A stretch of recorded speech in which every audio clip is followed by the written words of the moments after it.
11111.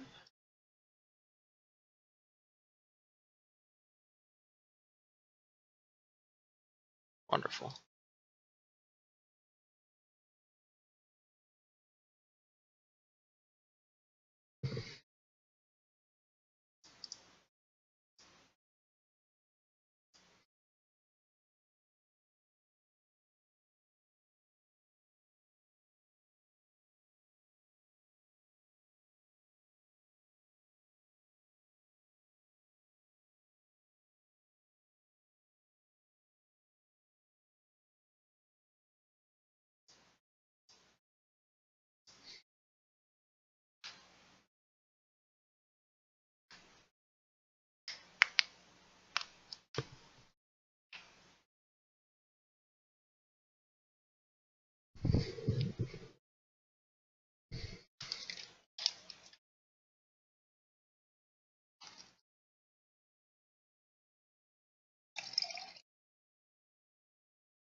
Make your employees watch.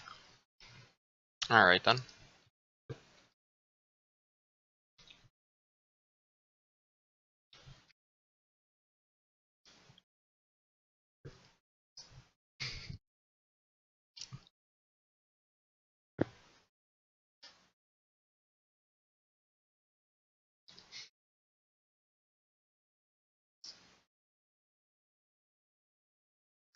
Hello, everyone in the chat.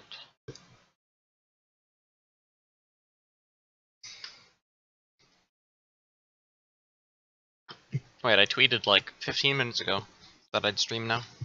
Maybe she was just in here waiting while I didn't even put up the stream yet.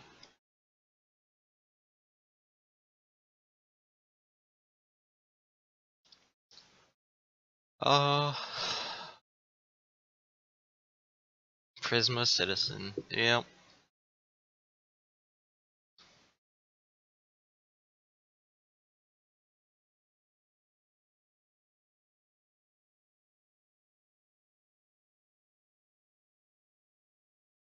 Alright. Overall, the schedule, KSVRC is probably going to be stompy. But the last two matches should be good. Alright, SPT versus Beyond the Game, probably the two weakest teams at this tournament. I'll just start now. Maybe we can still learn something from this. Learn from their mistakes. ATC ban, Dahaka pick, just globals on this map. It lets you invade the enemy team's siege camp early game. And just in general, makes it a lot easier to play with the map.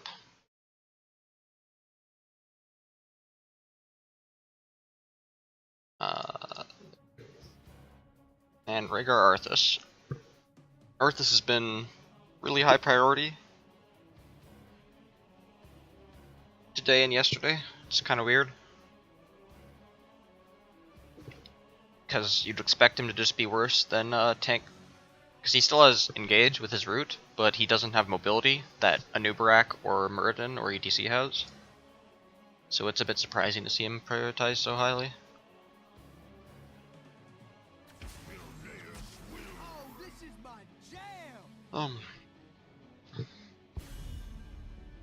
Lucio can help counteract Arthas a decent amount.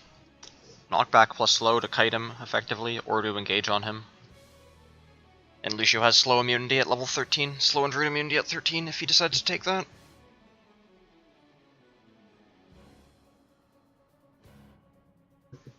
A bit surprising not to see Abathur or Genji picked at all so far.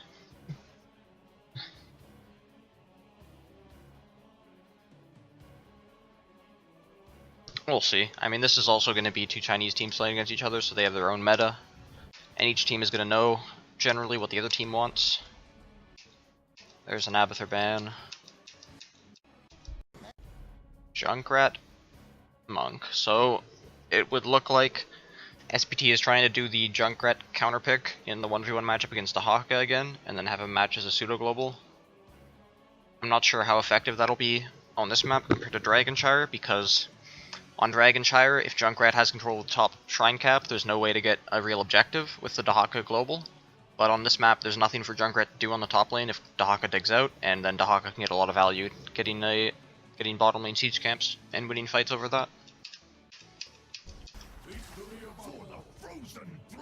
Okay, so this is double support, double tank. And this is going to be a double support, double range, just one tank comp. Nice haircut. I didn't get a haircut. But okay. Thanks anyway. Anub'arak picked over Muradin. What would be the reason for that? Maybe he's a bit tankier against Junkrat damage. Maybe it's because Muradin gets a bit more bogged down by Arthas, whereas Anub'arak can get past him or away from him much more easily. There's nothing to cocoon though, so this is a bit weird. Vala. So, Beyond the Game should win sustain fights. Probably. Maybe not. Because SPT does have a decent amount of damage output, even though Beyond the Game has much higher sustain healing output overall.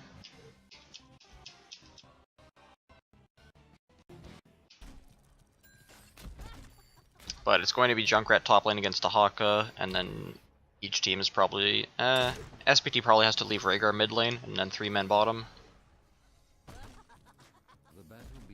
And Beyond the Game should have their 4-man rotation mid-bottom uncontested. 5, 4, 3, 2, 1. Fight.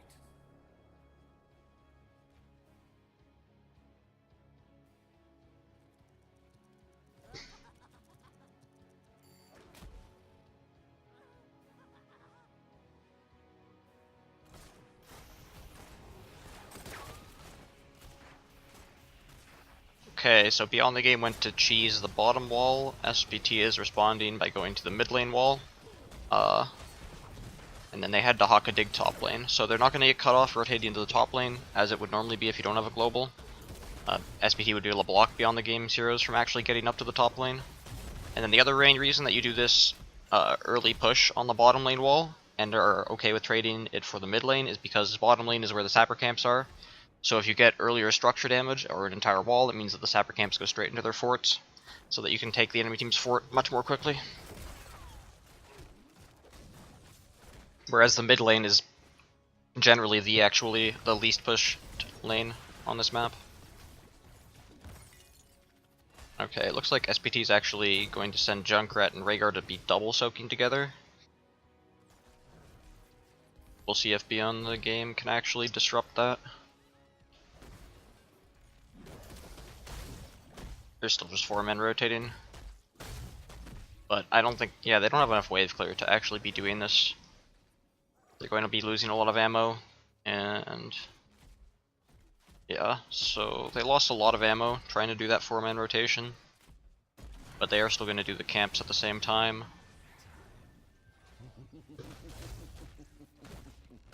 Greymane's also having mana issues right now.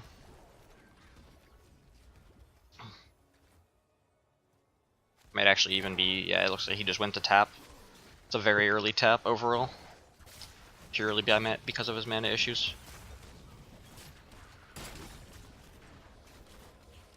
Now, it looks like Junkrat's actually been pretty free to double soak over Dahaka. That is one advantage that it looks like he's going to have. And Beyond the Game, because of their 4-man rotation not being as strong as they would have liked, were unable to get an invade on SPT's camp to take advantage of their global. I don't know what even happens here. Does Anub'arak burrow in? I guess he just burrowed in and died. That's really surprising that he'd actually burrow in. There's no way that they're going to actually kill off of the burrow when Monk has block totem. Arthas is just tanky and there's 2 supports here, and Vala can always just dodge damage. That's just... I don't even think Greymane kills here. There's block totem. Kind of surprising that the block totem wasn't used earlier, but as you can see, it's just nothing can die under the block totem.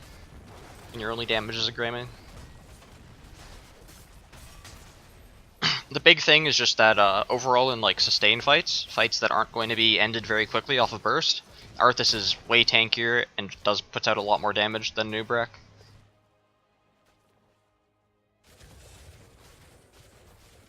I guess Junkrat just has a really good matchup against the Haka, so he's actually able to double soak, while the Haka can't match that successfully. He doesn't have as fast of wave clear. And now while the bottom lane camps are down, SPT rotates Rhaegar up to do the top lane camp. On the game's rotations, they've had Lucio stuck mid lane for a lot of the game, and they haven't been able to take advantage of their global. And then those 3 kills in the bottom lane were also just not that great.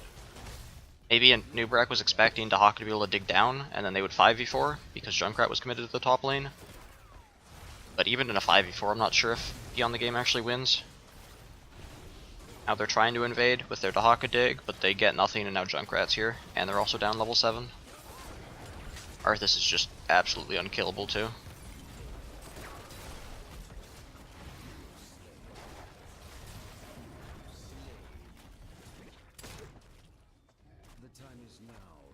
These low S tier teams are Resident Sleeper, yeah. They are. These teams are not very good, to be honest. I could honestly... How fast is this game? Oh, this game is super fast, holy shit. Beyond the Game is just that bad, I guess? This is a 15-minute game. They actually managed to just... How does this happen? The hell? So Arthas just... Where is Beyond the Game? So 2 people die, they get zoned out and kite to the bottom lane, but for some reason Greymane isn't here clearing by himself, Lucio's sitting here clearing. He's still clearing, and finally he rotates. So Arthas actually just gets to capture this for free. If Lucio was closer up, he'd actually be able to stall. Stukov actually gets a stall off, and Lucio just... Oh, he gets bounced out, because Lucio's late, so they can't actually stop this turn of tribute. Or capture, fuck. That is... Like, Lucio doesn't have wave clear, there's literally no point for him to sit down here for 5 seconds auto-attacking minion waves. And now Beyond the Game is already feeling desperate. Though... Oh, they still can't even kill an Arthas. He's just too tanky. Even while SPT was taking out both of the siege camps with 3 heroes. Are they even going to be able to get this cap? Junkrat can probably just stall indefinitely here. That's tower gone. It's already going to be 36 shots to 23. With a 1.5 level lead. Alright.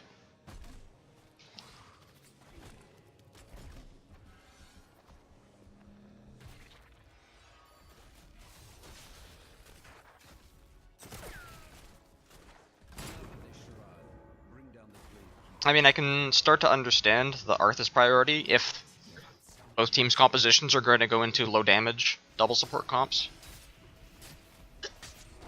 But I feel like if you're Beyond the Game and you see the Arthas picked, you can't take 2 supports with your Dahaka already. You're just never going to be able to kill him. You have to take like a Li Ming with your Greymane.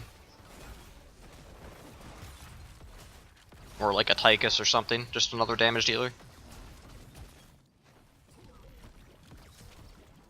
Because at this point, or just like throughout the entire game so far, Arthas has just been able to stand wherever he wants, do as much damage as he can, and destroy the attack speeds of everyone. Now level 10 to level 9, SPT's taking the boss, so it's already almost a 20-shot lead at 6 minutes 30 seconds, that's pretty good.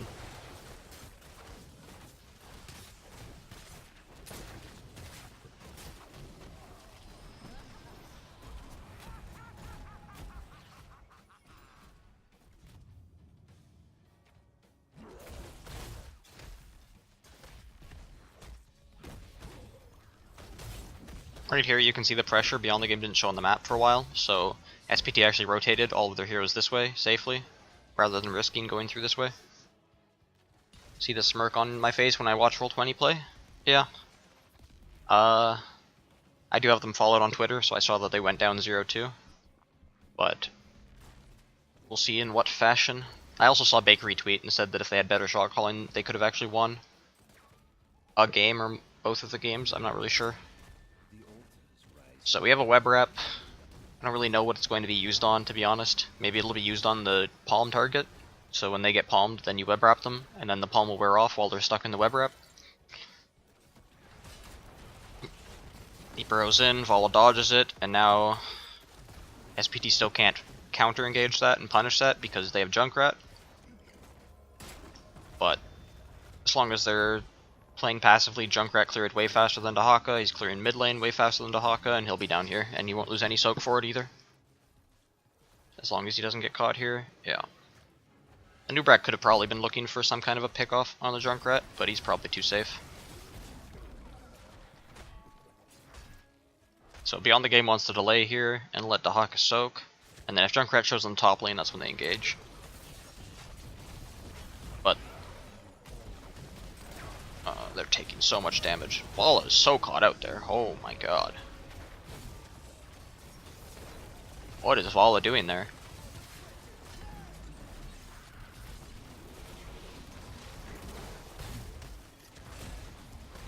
Why did Arthas just ultimate? So you're Arthas, you're in this situation, and you say, I can ultimate here and actually do anything with this. Alright, let's go back and how did Vala just end up in the middle of the enemy team? It's not like there's a Stitches hook. Like, somehow Beyond the Game pressed the button that says spawn a Stitches and then hook a target Vala. And then she'll just end up in the middle of your team. So she's chasing Greymane. And then the rest of her team is engaging on a noob, so she's like, oh yeah, let me just walk up to the noob. This is definitely the right way, the right path for me to get to the Anubrak, and there's no way that I get punished in this situation. Because the rest of my team is up here, and I'm down here, and here's the enemy team. This is a wonderful position. She gets knocked away and then tries to vault towards her team. Knocked up. Palm just doesn't happen.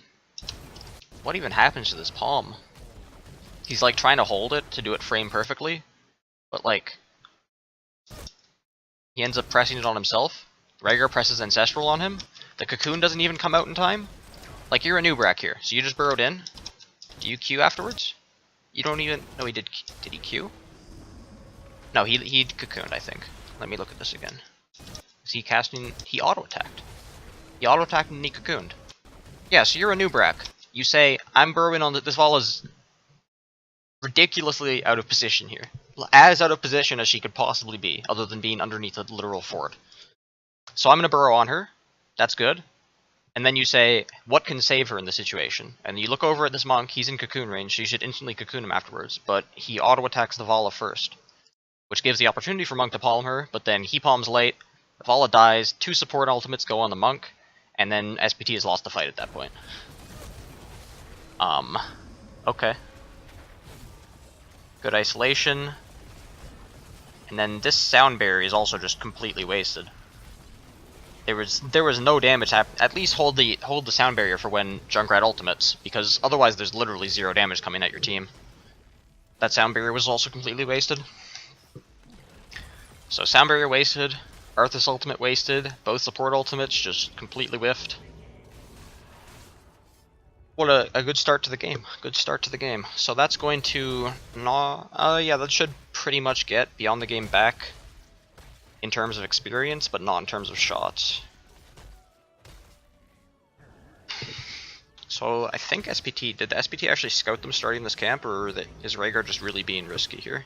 Because he showed clearing the top lane wave, and Beyond the Game, so they know that Beyond the Game was walking towards the bottom lane, but they could have actually wrapped around and gone to the top lane and punished Rhaegar for doing this camp. This is a bit risky by Rhaegar, but he does know that it's the most likely play for Beyond the Game to be taking both of these bottom lane camps instead. And he also knows that Dahaka doesn't have dig, and Dahaka was showing the bottom lane, and Dahaka would have been the primary hero that, if he was in the top lane, he would be scouting that camp and seeing if the enemy team is doing it while his team is on the bottom side of the map. So overall, it ends up working out. It is a bit of a risk by Rhaegar, but it's overall not awful. Not an awful decision. So Beyond the Game gets the first camp, escorts it in, gets the second camp. Greymane has to back. And that lets SPT get back into their laning configuration, where they have Junkrat just causing a lot of problems for Dahaka. And they lose their bot at the second bottom lane campout. They probably should have tried to hold this cap. Or Greymane should have backed and then come to do this camp, or because they have the global advantage top lane. It's a bit odd that they capture the camp and get, like, not even try to push with it. That's one, that bullet completely missed. That's miscommunication, 3 ultimates used when only 1 was needed. Honestly, none were needed. But just in general, that engage was just ridiculous. So, Anubarak looks here and he's like, oh, this monk is out of position. Maybe he thinks Arthas isn't here, so it's a 4v3. So he burrows on him. First stun, second stun, and at no point during all of this chain CC does Greymane use his bullet. Which also is very confusing, because you always want to use bullet as early as possible, because it does percent current HP damage. So if you use bullet when they're at full HP, it'll do 35% of their max health. If you wait until they go to 50% HP, and then use it, it'll only do 17% of their max health, half as much damage. So basically what that means is that if your bullet is off cooldown, 35% of your damage of the damage that your team is doing to the target is basically nullified, because that damage could have been done by the bullet instead. So, and then he misses it because he uses it after the CC. One other thing to note, Monk has this level 13 talent that gives him 75 physical armor. So even if the bullet hits him, even if they perfectly chain CC him, they still are never going to be able to kill him with just a Greymane damage dealer. And like a Anubarak 13 talent also gives him auto attack damage, so it won't affect the Monk. But there goes 3 ultimates from beyond the game. Just for absolutely no reason. They could have just Lucio speed boosted out instead of using 3 ultimates. And now they are just down 3 ultimates for the next spawn of the objective.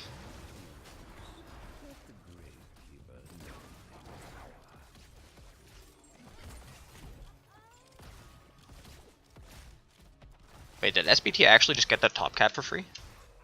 Why? Lucio tried to stall it but just didn't get there in time? I guess Beyond the Game just decides that they can't split up on caps, they don't have the mobility, their heroes aren't safe enough or something. SBT has too much punish. Seems weird. That they didn't either get Dahaka down there so that he could be the one split to stall, or anything. I just don't think they can win. Okay, Anubarak's just killing himself. Anubarak has decided that death is the solution, and then... Okay. Okay. Yeah. I did say yesterday that basically after you go past the top 6 teams in the world, there's no other teams that are competitive. Like, if you're gonna have 8 teams in a tournament, you're gonna have 2 teams that just get shit on by every other team. But this is a team getting shit on by the team that's getting shit on by every other team, so... This is the 3rd best team in China, apparently? I don't know. Hey, China, no excuses about your fucking visas, okay? That shit's done after this tournament. That shit is actually done after this tournament.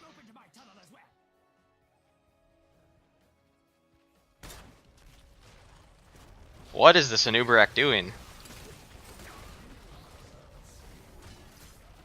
I mean, it's a tough spot for him to be in, because his team doesn't have the damage to actually follow up his engage. And even if he catches, like, literally anyone on this team, Monk will just put down a block totem, or Rhaegar will cleanse it, and his engage will just do nothing. But he is not even taking good opportunities to engage.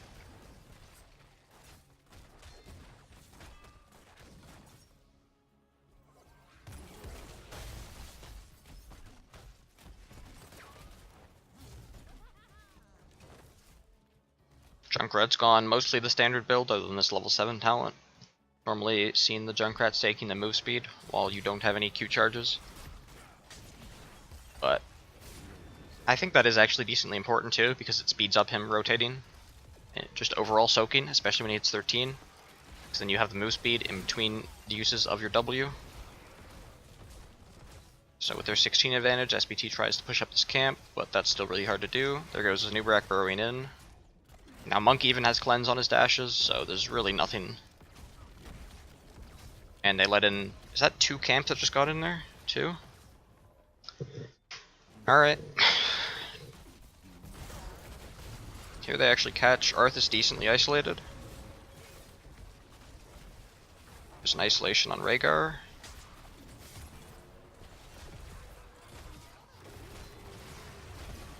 That's a decent Nubrak burrow. No follow-up. There's a Rip Tire countered by Sound Barrier.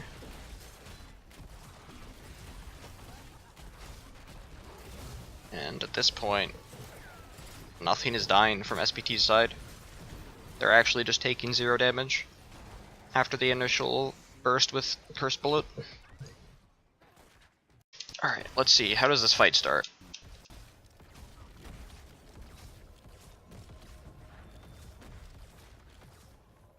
So Arthas is trying to escort Junkrat, kind of, but he actually isolates himself. Rhaegar and Vala aren't in range of him at all. He gets stunned, he gets bulleted, he gets cleansed. He gets ancestraled. Stukov, meanwhile, is isolated as well. Gets bursted down very hard by Vala. And then isolation went on Rhaegar. Both of these guys used their ultimates. Flailing Swipes got interrupted by Vala. And then Cocoon also went. I don't know. So now Beyond the Game has no ultimates. They have no way to actually kill a hero. And Arthas just can't die anymore. There's actually just no more damage happening. You can see Greymane auto-attacking as hard as he can. It actually just does not matter.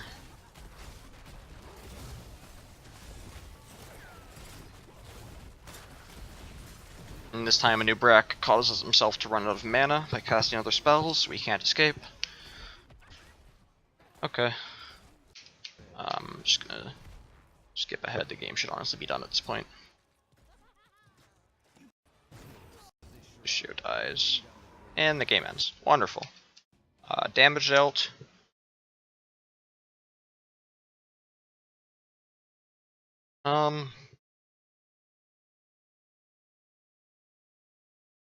They could have killed Junkrat. I think Junkrat has W available in that team fight. And if Junkrat didn't, that's just a horrible misplay.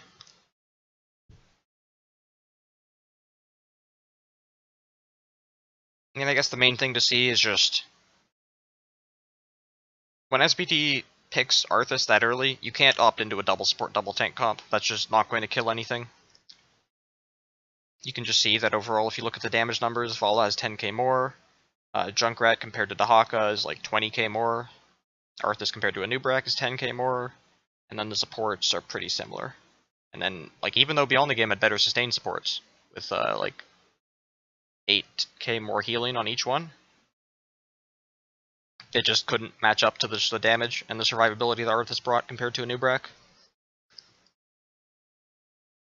Arthas has an insane win rate. Yeah, I don't really see him as, like, the hero that's actually carrying the game, though. Like, in any cases, he's just a random frontliner who has an initiation CC. Sky Temple. So Tassadar doesn't get banned in his first picked, but then they don't pick Tracer here, so it's probably going to get banned away. Rhaegar Greymane. Maybe they'll be able to win when they have this much wave clear and camp pressure. Monk, anti-physical damage with his block totem. Cure isn't my replacement on Roll20. I would consider Dansky as my replacement.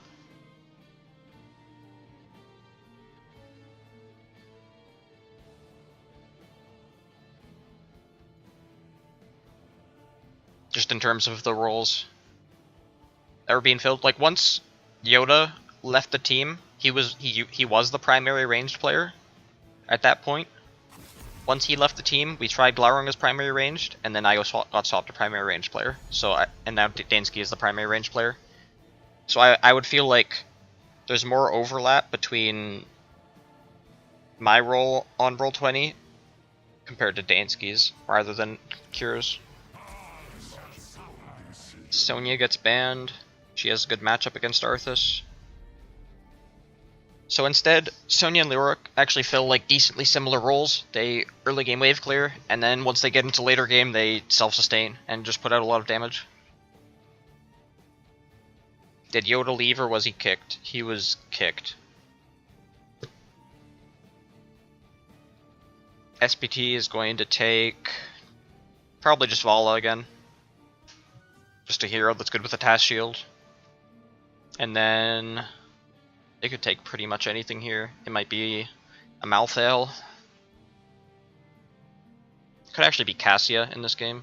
That wouldn't be too awful.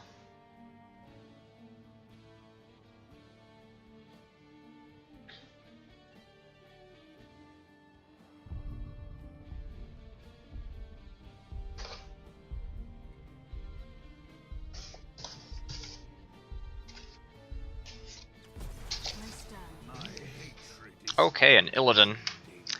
Beyond the Game doesn't have good Illidan answers with their heroes. They do have a last pick, but that last pick has to be a tank.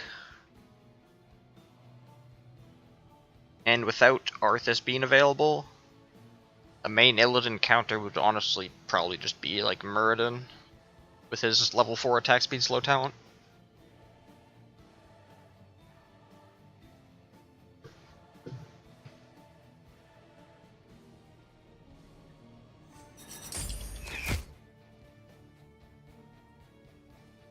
What is even left that they could pick? Varian would be pretty insane, just not good. They could go Tyrael. There's 0 interrupts for Sanctification, but SPT should be able to disengage away from it pretty easily.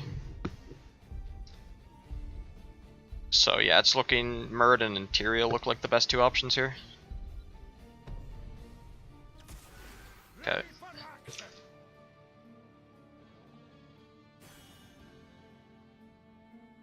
New Leoric's decent into Illidan. Beats him 1v1 and beats him team fights. Yeah, with the Abathur hat advantage for sure, but Illidan has a Tassadar for team fights, which should probably be doing more than Abathur's hat.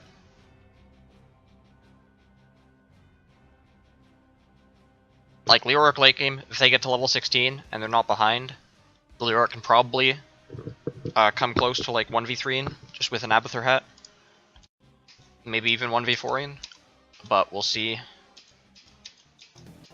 if Illidan can't do the same with a Tassadar shield against these other heroes. The big thing, Muradin talent while we're waiting here. The big talent is this talent right here. So effectively, the attack speed slow baseline is 25% for 2.5 seconds. This doubles the attack speed slow and makes it last an extra second, so it increases the effectiveness of the attack speed slow debuff by it like more than doubles it, almost triples it. Because you go from 25% times 2.5, so just 25 times 2.5 to 50 times 3.5. So you go from it's a big difference. Alright. Both teams cheese walls at the start of the game. Overall, this favors, I think, Beyond the Game slightly. Abathur can soak this with just his hat, and meanwhile SPT will lose all of the soak in the bottom lane. Tassadar looks like he's going to try and get it, but we'll see. He's going to miss some of it at the very least, whereas Abathur doesn't miss any. Plus, I feel like Beyond the Game's building push is a bit stronger.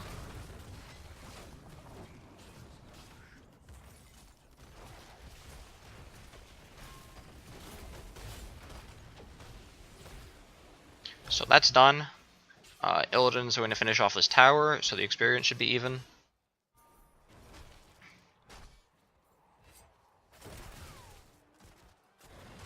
I'm not really sure who the trade of forts favors. I guess Beyond the Game wanted it just because their lanes would be not that strong, and overall it would be like a Vala and Monk and a Tassadar Illidan together, and that would win over whoever is by themselves with an Abathur hat. Illidan went Immolation this game, which is a bit surprising because of how strong Battered is overall just for team fights. So now SPT has Illidan on top lane. They have control of the Watchtower, so they know if Beyond the Game goes up there to contest the Illidan, and then they're just trying to maintain pressure here against Beyond the Game in a kind of 4v4, but this does allow Beyond the Game's Abathur to get a lot of soak, assuming that they still win this 4v4 without needing the Abathur hat, which they probably should, because Rhaegar is a better sustain healer than Monk, and Muradin has his own self-sustain. Leoric just misses Drain though, that's extremely huge. That's going to just lose them the fight completely. Yeah. If you walk up that far as Leoric and miss your Drain, you're just so far out of position. So that is actually going to make the game very hard for Beyond the Game already. That's actually just going to be a second fort down. Partly helped from the level 1 wave, the first menu wave that Tassadar pushed in the mid lane, while Beyond the Game are 4-man bottom. That gets a decent amount of damage by itself, even while the towers have ammo. But experience from the kill, experience from stealing the shots, and getting another fort, half level to a full level lead, depending on how the minion waves are. They both got out their siege camp. And then they're both going to, SPT's getting night camp. One advantage with Abathur is when the lanes get opened up like this, if this lane gets pushed up to here, it's very difficult for an SPT hero to soak this. Whereas Abathur down here, even with the siege giants killing his minion wave, he can soak it very easily.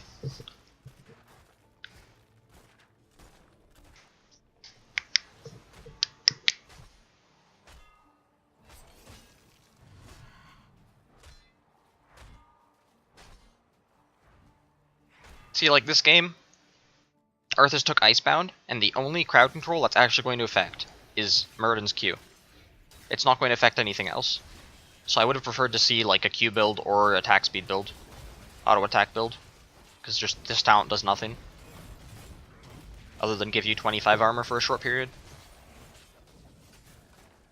Is Beyond the Game holding the nightcap? It looks like that's what they're doing. And Rhaegar back instead of helping out with that fight. Oh my. Okay. Well, Beyond the Game was looking to clear out SPT's night camp, but SPT was there to defend it while allowing Tassadar to double soak. Oh, Tassadar actually went auto attacks this game. That's nice. So SPT kept that night camp pressured in and protected it until the temple spawned. And Vala got a lot of damage on Beyond the Game's night camp, so it's not even going to be able to push that hard. And with Abathur, no matter what, if SPT shows up as 5 heroes in the bottom lane, Beyond the Game's not going to be able to win that, even with 4 heroes in a hat. Though they do actually get there earlier than SPT, and they're stealing some of the shots. But SPT, instead of contesting the shots with 5 heroes, they're just going to split push with Tassadar, Illidan. And then they're going to have a 3v3 in the bottom lane, which Beyond the Game should win, honestly, so it is dependent on how much value this Tassadar Illidan gets.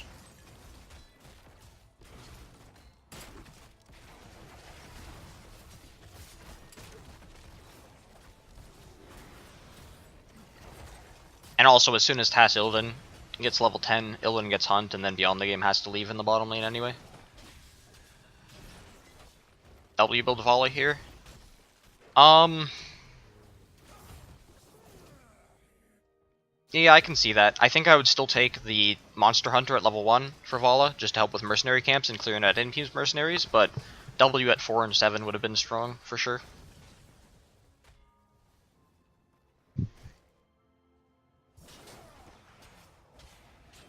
Now with their 10 advantage, Beyond the Game could take boss, or just finish off all of the forts. But they do need to make sure they're efficient with their time, so that SPT can do that. Beyond the Game, because Beyond the Game has an opportunity to get 10 themselves from buildings and contest, or just take the entire top fort. But it looks like they want a team fight. They clone Muradin just to tank on top of the point. Illidan's already diving the back line, and then peels back. That Ancestral was held for so long. And you can see just like... Wow, how do they get the boss? What? Okay, so the fights... So, Beyond the Game knows they can actually get here in time before the boss is finished. Or as it's being finished. But interestingly, the clone on Muradin, so the idea behind this clone is that This allows the real Murden to get off of the point and not tank the damage while they are buying time for their team to arrive. But what actually happens is the real Murden stays on the point and is getting focused, and then the clone Murden just jumps in, and I feel like gets no value at all here. So let's slow down the game speed.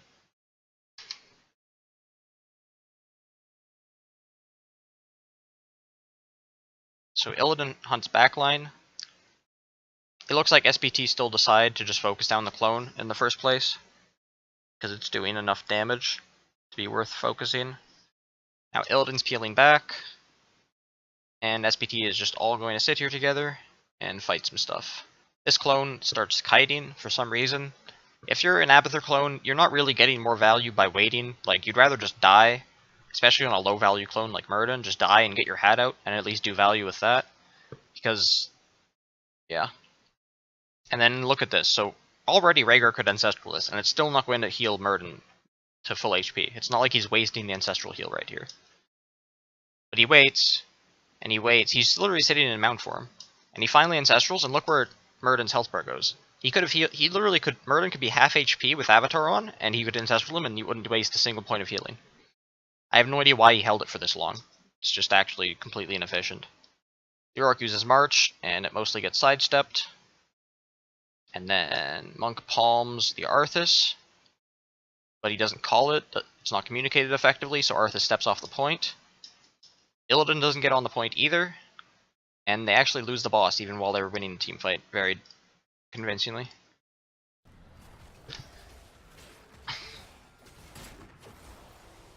I honestly don't think that Beyond the Game could win this fight. The only way they win team fights is once they get Leoric level 16, and Murden level 13, they need that as well. But until then, they just can't win team fights. But they lose a Leoric, and they get a boss, so it's worth overall. I want to go back. I just want to see, so, just the overall, basically the timeline. So right here, Illidan and Tassadar back off. So at this point, the call needs to be made by SPT that they're doing the boss. Like, honestly, these two heroes, Vala and Monk, could just be starting the boss right now. Instead, they come down here. Tass and Illidan are clearing a mid-wave, that's okay. And then they start pushing this fort. And then they spend like 5, maybe even 10 seconds here. They kill a well. No, they kill half of a well. Then they walk around a bit. And now they started the boss. So they could have easily finished this boss 5 seconds sooner. Maybe even 10. Easily. And at that point, if they have that big of a window of time, Clone Murden dies, Real Murden dies, Ancestral is used, at the very least, and like Leoric and Greymane aren't even here yet. Like, literally put the Leoric and Greymane in a Void Prison for 5 seconds, and then just look at this 5v3. Just like, it would be such a complete stomp. But, again, sloppy play. Sloppy play losing the boss. And now we're at this point where actually, partly thanks to Mule as well, Abathur is able to catch up, even if you're losing, on temple shots. And now actually, Beyond the Game is still behind a bit of experience, but they're pretty close to even in terms of structure damage. And now they're actually not getting snowballed on by SPT either. SPT basically lost their entire advantage that they had.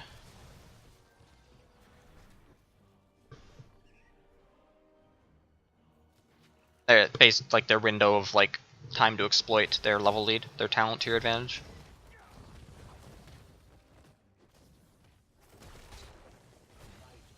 This talent just significantly worse than the other talent against auto attack heroes. Just pointing that out.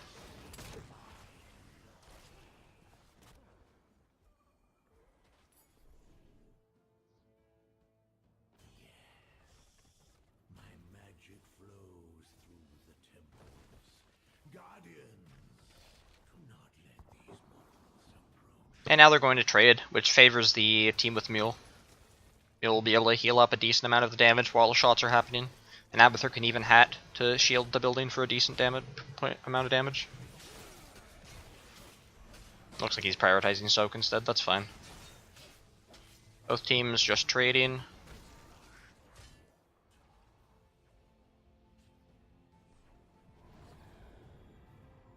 This is actually good play by SPT. They send Tassadar Illidan to the top lane to threaten more split push. and in doing so, Beyond the Game has to react. They 100% should have left either Murden or Leoric on the temple, not Greymane. That is just pretty insane. Greymane could have died in the situation pretty easily. But no matter what, Beyond the Game has to send heroes to defend against the split push in the top lane, so that does give SPT the opportunity. No matter what heroes down here, they will steal some of the shots from here before it's finished. So Greymane is just in such a risky position, being down there by himself at half HP from the Shrine Temple.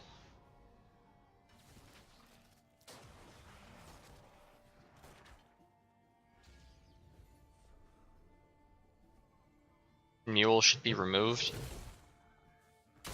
I mean, I think it fits with Abathur and the way he works in the game, but on every other hero it was pretty weird for them to have it.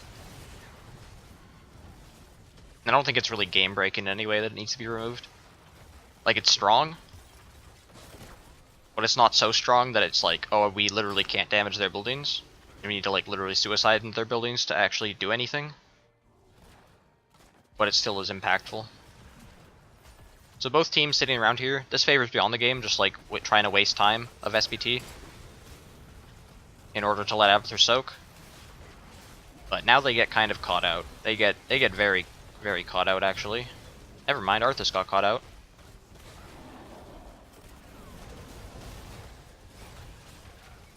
Well, this time there was a Greymane clone, and you can really see the difference that a Greymane clone does compared to a Murden clone. It's a really aggressive dive there by Greymane. Monk kills himself. But now Illidan's going to kill everyone, so it's fine. Maybe not.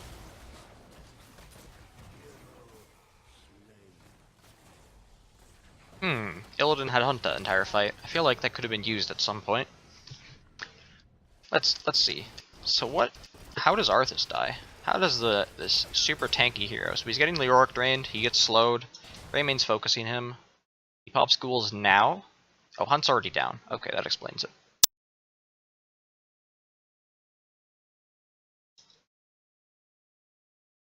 So now he's at half HP and he just popped ghouls. Clone comes out on Greymane.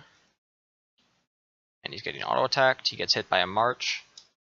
Greymane just goes in on him. Monk is up here. Okay. This is really weird. Let's look at Monk again 1 second here. So he's hitting Leoric. He's hitting a minion. Okay, he hit a minion. I don't know. Like, Monk is a damage dealer. You should be doing damage in team fights. Auto-attacking things. So in the end, Arthas dies. He doesn't even finish his full ghoul duration. Tassadar hasn't even used Archon yet. Monk wasn't in range to palm him. And that's actually just a dead Arthas. And now Illidan gets focused, he gets stunned. Palm actually goes off this time. But this is still a really good fight for Beyond the Game. They look to turn on the Illidan as soon as he respawns. He's kiting a bit. Archon's popped now. Ancestral's still up. There we go, it gets used. And now Greymane goes aggressive on Vala and Monk in the backline. I'm not sure if that's correct, honestly. I feel like it might be better just to try and focus the Illidan down, because I believe Illidan just used evasion. There's his evasion. So as soon as he pops out of evasion, Greymane could be going on him instead. Illidan does have the block at level 7. So instead he goes aggro here. Monk kills himself to save Vala, basically. Tassadar's getting hit. He goes in, and there's evasion cooldown again. And Murden overchased the Vala now too. So he's not here in time to save Rhaegar. And the Abathur hats, Abathur has attack speed hat, so the hats should really be going on Greymane here. If he had attack speed hat here, I think he auto-attacks and Qs in time to kill Illidan before his Q happens. But instead, Illidan gets out, he's going to get his Hunt cooldown back up, he's going to get tap off, and Greymane even dies. All this time Abathur's still soaking though. So this is going to be a 4-for-2 team fight. But actually Beyond the Game isn't going to fall behind that much on terms of experience. Though they are going to lose the temple. And that will actually cost them a lot. Greymane should have kept running towards Vala. Yeah, he could have actually. He had move speed 13 and everything. Yeah, he could have kept chasing Vala and killed her. I think he was trying to peel for Rhaegar, but Muradin should have been the one that turned around to peel for Rhaegar, and Greymane should have kept chasing the Vala to kill her.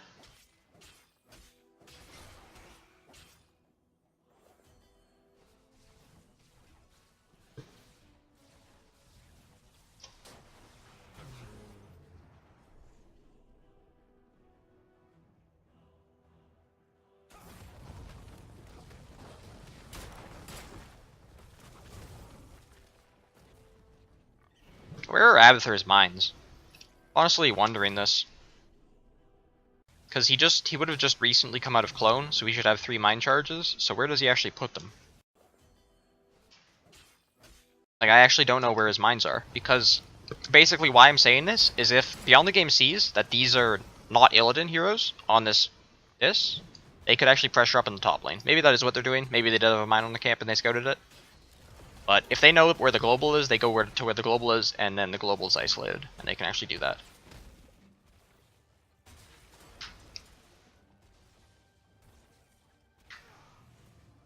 SPT's trying to force this boss. They're actually forcing this boss. Okay.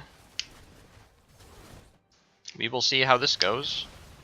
The Orc's not 16, so they actually just give away the boss. So, if you're in this situation Beyond the Game, you scout the enemy team doing boss, you don't have a global top lane capturing the shrine. So you have to decide. Because what ends up happening is they try to contest the boss, Greymane leaves, doesn't finish her shots, but they still don't even fight for the boss. That doesn't make any sense. At the very least, finish this cap before you come down to defend the boss. It's just a really split call, and it's just going to cost them shots for no reason. They might even die here, honestly. Muradin's jump got caught, Leoric just is dying. They're both going to die. What are you doing here if you're not going to step on the boss point? You sitting there watching them take the boss and then go to kill you doesn't make them take the boss slower. It doesn't do anything. They actually just sat there and waited to get killed. The game probably just ends here, honestly. Illidan Encore. Game's probably just over at this point.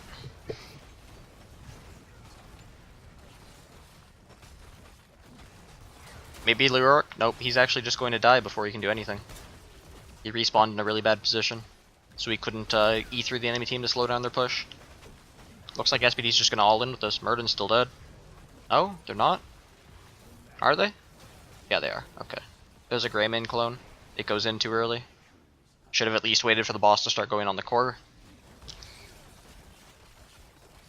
Because it just bought a few seconds, whereas it could have done a lot of damage output. There's Leoric. He's actually 16 now. He's really, really strong. So maybe this core call actually fails. Looks like Leoric doesn't have March. No, he just uses it extremely late. And now that Leoric is not zoning out 3 heroes in the backline, that's game. This honestly could have been defensible if Leoric played that well. Because he can keep... Like, what you need to do as Leoric is, when you have the E talent at 13 and 16, the duration of your E is so long that what you need to be doing is E. If your Q is off cooldown, you can E, just do it quickly, get your debuff on them, and then come out, and then Q them. But then once your Q is on cooldown, you should E for a longer duration. Because if you come out of your E earlier, the debuff is going to fall off of them before you can get another E cooldown back up. Because your E cooldown is based around your Q cooldown. So if you Q'd, and then you got your E reset, and then you E, just stay in it and just float on top of the enemy heroes for a while.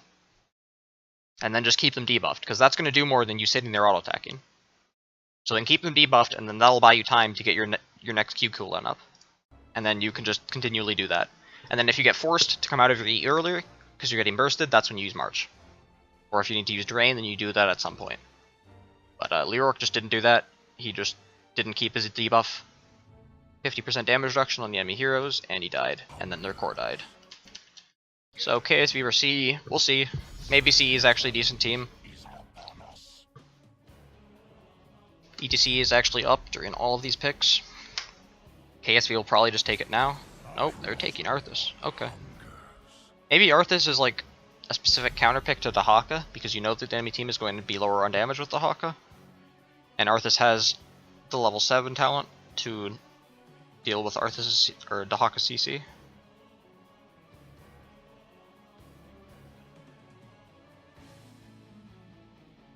Oh, Sophist is in here. Wow. Okay.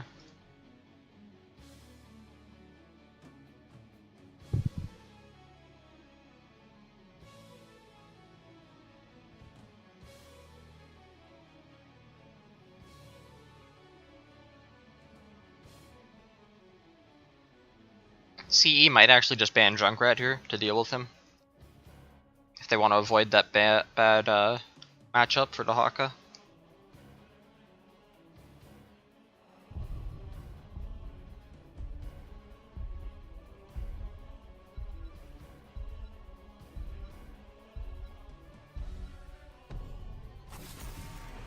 They ban Stukov.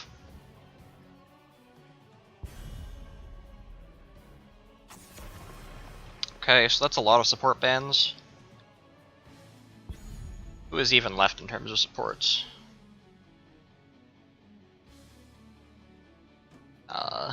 Oriel, Alf, Alexstrasza, and Anna. Brightwing? Not many good supports left.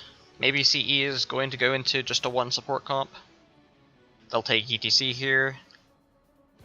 Maybe they'll take Genji.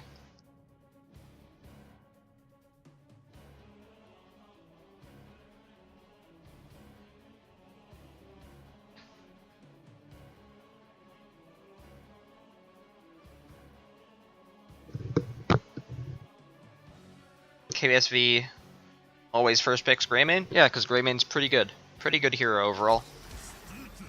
Oh, they go Stitches Medivh. Not sure why you banned Stukov for Stitches Medivh. Stukov doesn't really do anything against that combination. Would have expected a ban on, like... What would they ban for that? Like, you could ban Li Ming or Genji, potentially, would be strong against Stukov Medivh. Or even, like, ETC is good against Stukov, or Stitches Medivh, I mean.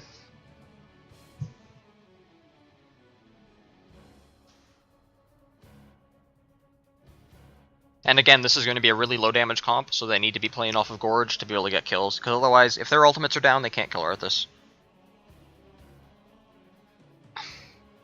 This does make it scary for KSV to pick Anna. Anna's very vulnerable to Medivh portals.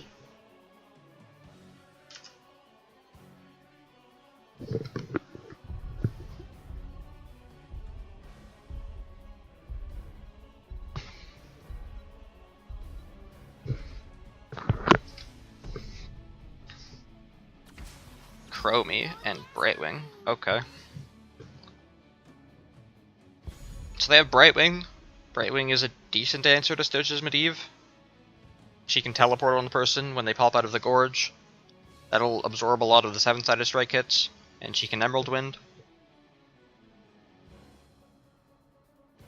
Chromie is a bit more vulnerable, and also is not that good of a matchup in general against Medivh, because he can protect her burst combos.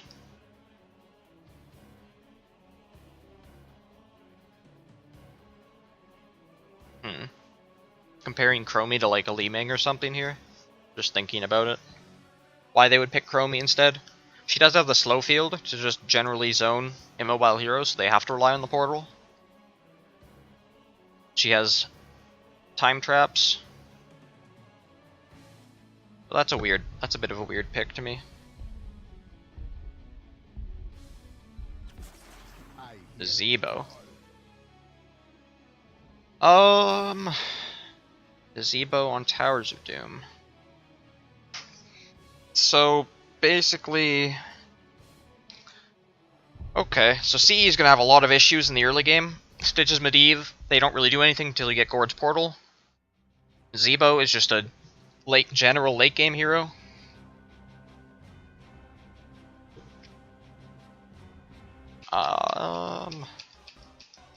Zebo got that minor rework recently, so the build that I've seen strongest on him is the Toads at level 1, strong against melee heroes, so Arthas and Greymane both specifically, and a bit Rhaegar too. Also, following up on Gorge, you're always going to be in melee range on the target, so you can get a Toad value. And then at level 4, you take the doubled trait bonuses, so it takes your trait bonus from like 6 bonus health and 1 mana to 12 and 2 mana, I think. And then at level 7, I prefer Dead Rush because it gives you significant wave clear and camp clear. and is still really relevant in terms of damage. And also with Gorge, you can always get them when they pop out of the Gorge into the zombie wall for maximum damage. Plus, these heroes have somewhat decent clear for a zombie wall, but other than Greymane Q, none of it just one-shots the entire thing. And then at level 10, you pretty much always take Gargantuan, even though Ravenous Spirit has been buffed. I think overall there's just too much punish here for a Ravenous Spirit. Though it could be picked, honestly, because if you Ravenous Spirit on top of Arthas while he has his ghouls out, it'll kill all of the ghouls and damage the Arthas a lot.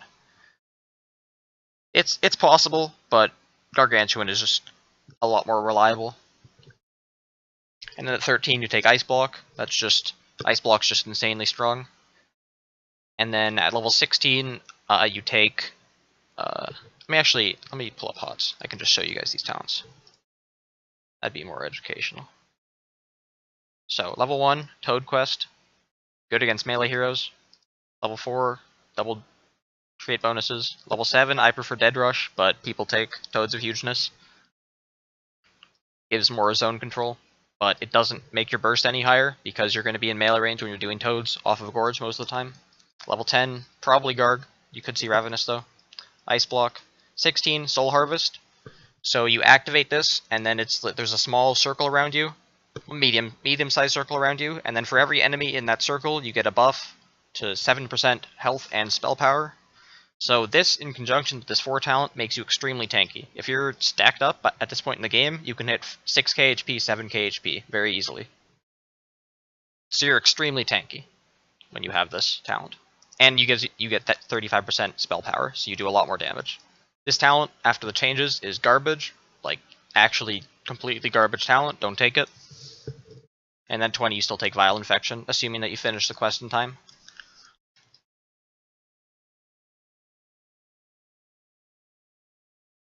So in the early game CE, we'll probably try to rotate with Nazeebo. They might even try to rotate opposite of where KSV is laning their heroes. So if KSV is going mid to bottom, CE might go mid to top and keep the Haka in the bottom lane and trade a bit. If Arthas ghouls are damaged, they don't... no. Arthas ghouls, even if they're on 1 HP, they sacrifice for the same amount of health. You have to kill them to actually deny him the healing from them. And they're very tanky. They got buffed earlier this year. They got buffed significantly in terms of their tankiness. It like doubled almost, I think. So now it takes a ridiculous amount of area of effect damage to actually prevent him from getting ghoul value. Very few heroes can put out that kind of damage, but a Ravenous Spirit can.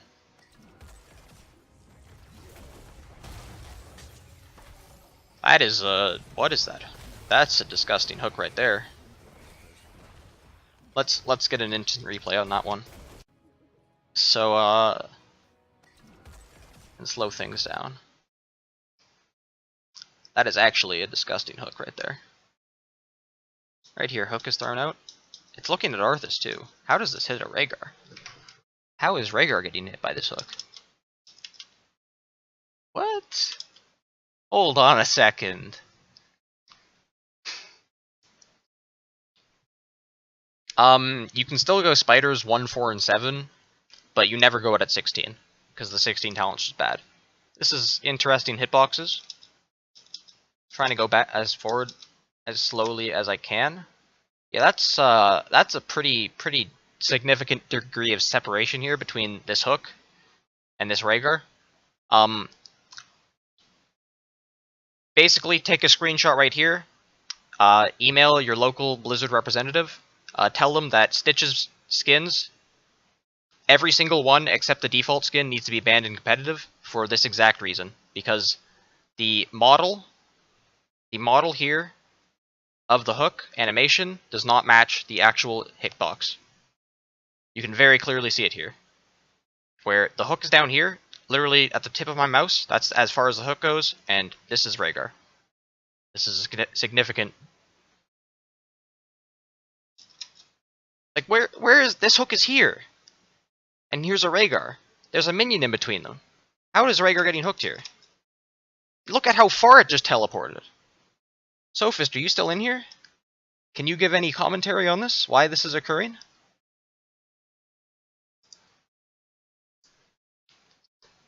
This is crazy. I'm pretty sure Kyocha literally just, like, asked his team, do I need to pause and ask for a remake here? He's literally like, what the fuck is this? Good follow-up with the tongue, but that hook is pretty bullshit. that hook is pretty bullshit.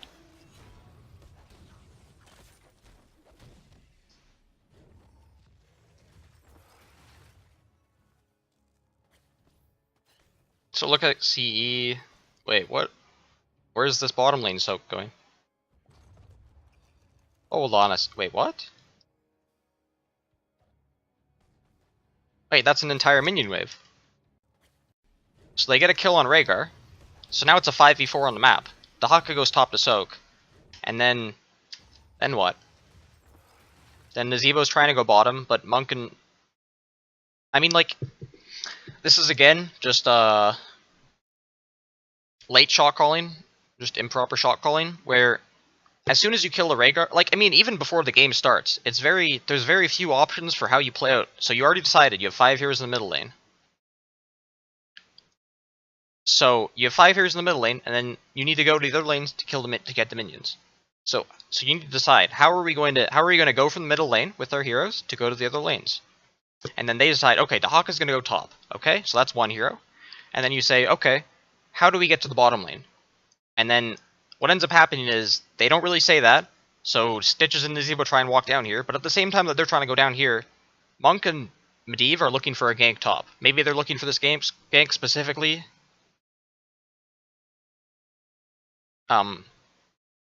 Specifically because Rhaegar died, and they were expecting Rhaegar to be rotating with Greymane, so now Greymane is isolated. But in this case, they needed to say this way in advance, because at this point, Nazebo and Stitches by themselves rotating can't do that. They're going to get destroyed by Arthas, and Chromie will follow up on them, and that's just a 2v3. A very bad situation for non-mobility heroes. So at this point, if Monk and Medivh are deciding to do this, they need to go around. But for whatever reason, this is communicated late, this isn't properly executed, and they're literally going to lose an entire minion wave. And that entire minion wave is probably worth more experience than the one Rhaegar kill. It's actually pretty crazy. Wait, you subbed to me without even knowing that I was shirtless? Alright then.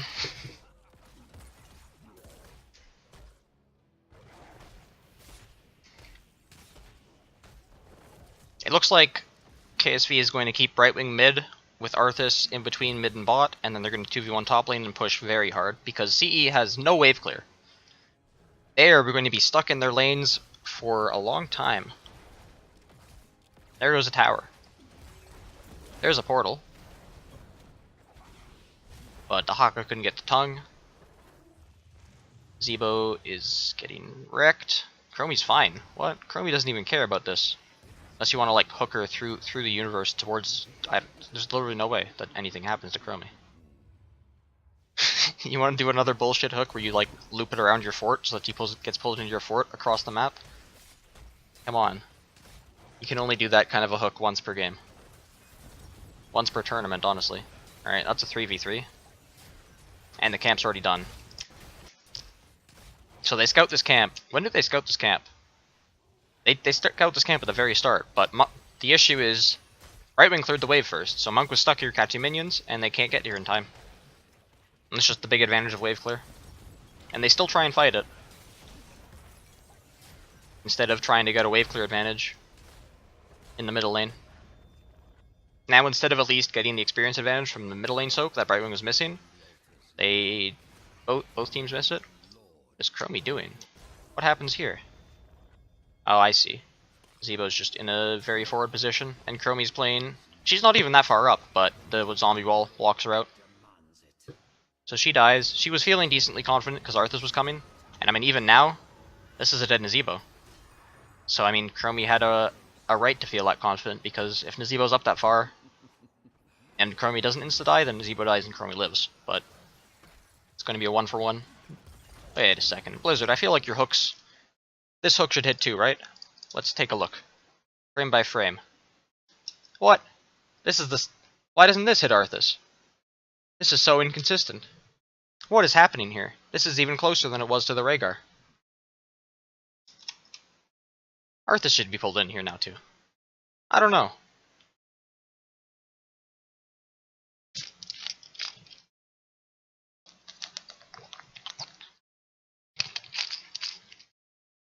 Someone compare these two things together. I don't know. Now this. Wait a second. How does that minion get hooked? This is even weirder.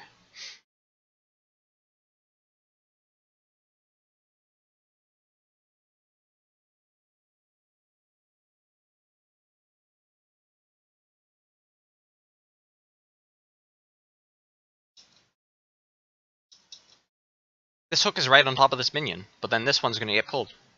I'm so confused.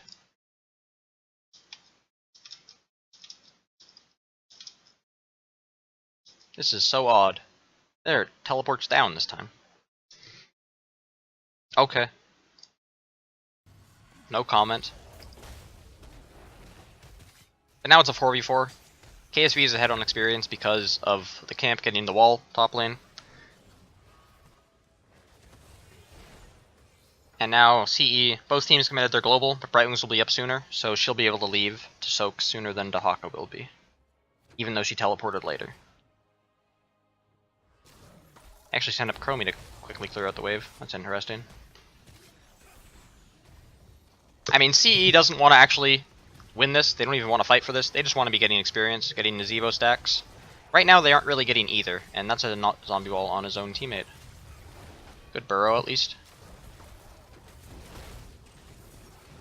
But as you can see, they basically, unless like the Haka hits a tongue on something,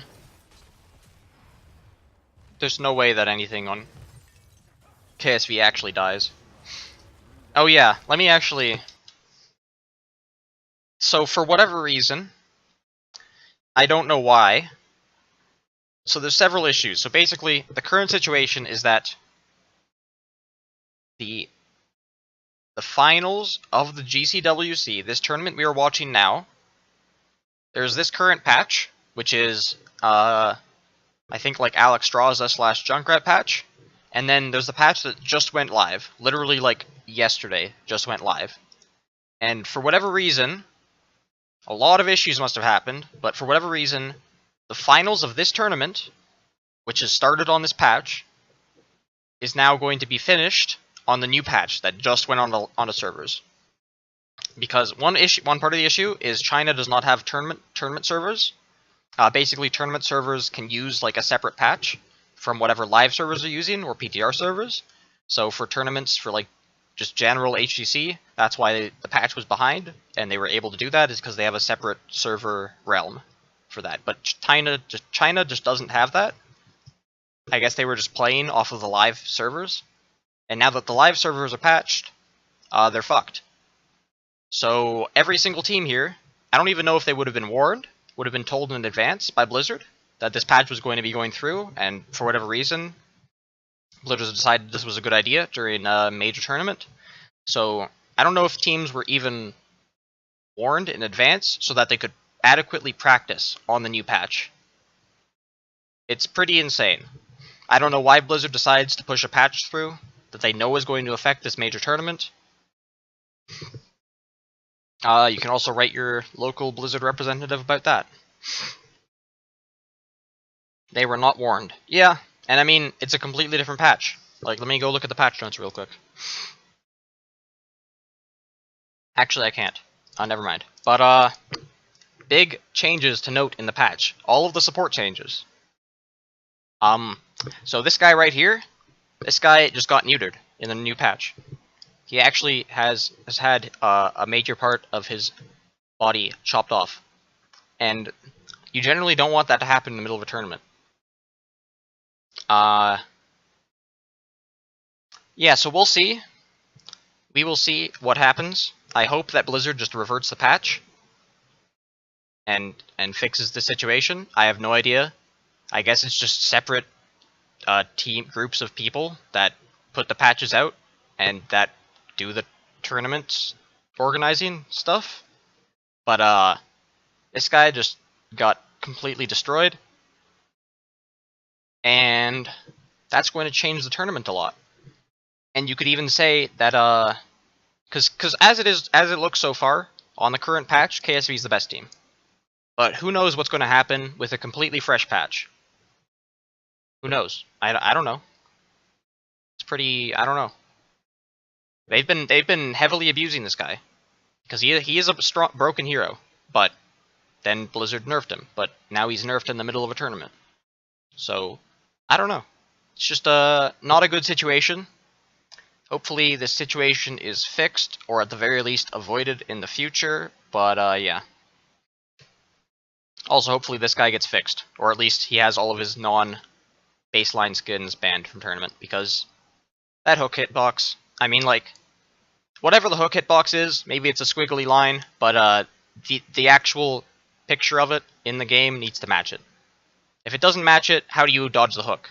You look at this and you say, okay, I'm here. The hook's here. It doesn't hit me. But it's like, nah, I'm actually here. You're hooked. You're dead. It's like literally this hook ability is the single most powerful ability in the game. If it was point and click, it would be the best ability in the game. It needs to have the counterplay that you can look at the animation, react to him casting it, and avoid it. And when its animation is broken, inconsistent with the actual hitbox, that's an issue. And there's similar issues with other skins that are banned in competitive. I could even literally link you guys a document that is specifically made for rules for competitive HGC play that lists banned skins and mounts because they have issues with them and they give a competitive advantage over other skins. And I feel like this Stitch's example is one of them. Please link. Okay, one sec. For mounts. Alright, let me pull up the document. I'll see if I can actually like make a link to it quickly.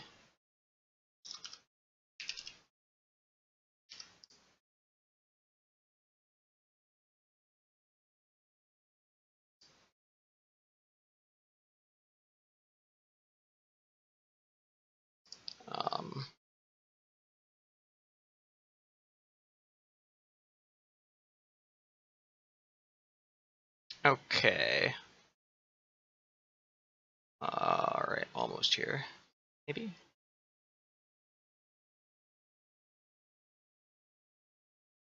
Hold on a sec.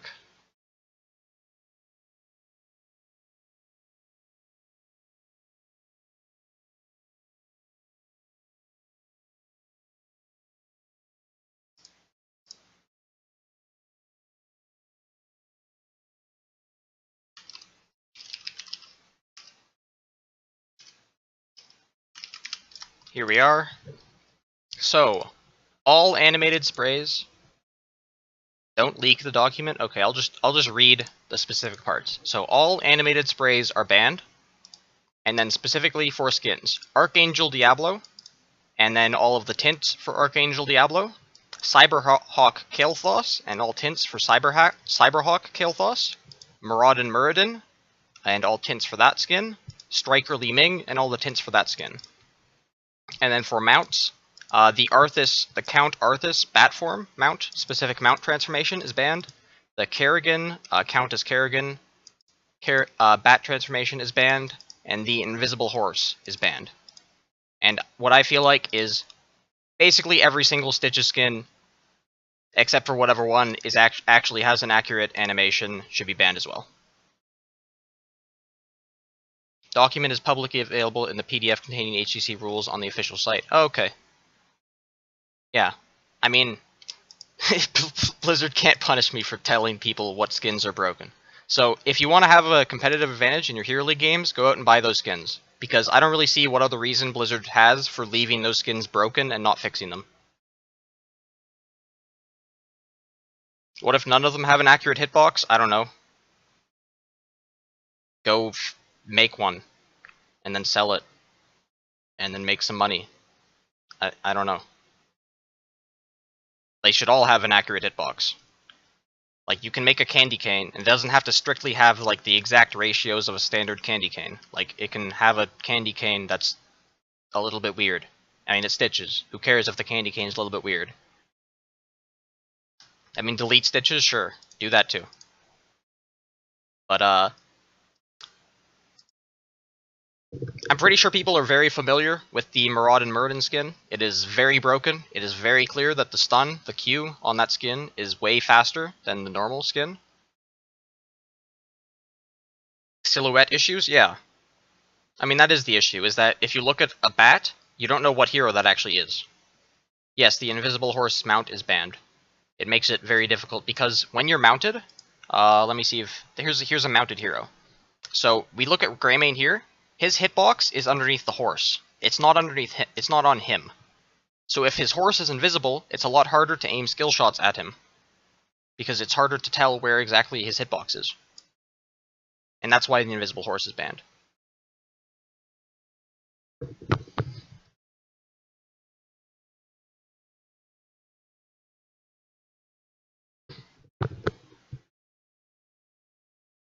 Lag/server client issue for the hook hooking that way, that's not a thing.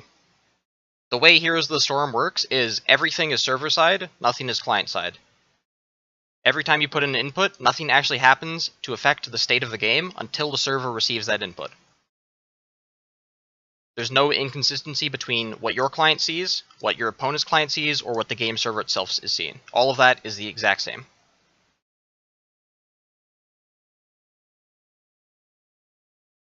Yeah, it also makes it harder to tell if they're mounted or not if they just come out of fog. That's true as well.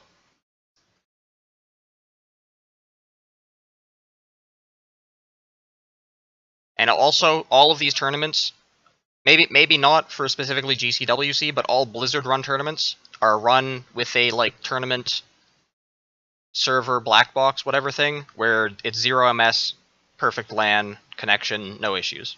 So there's no way for any of this to be a thing. Yeah, lockstep. That's this isn't an FPS. It's not like Overwatch. Overwatch is a completely separate system, different system.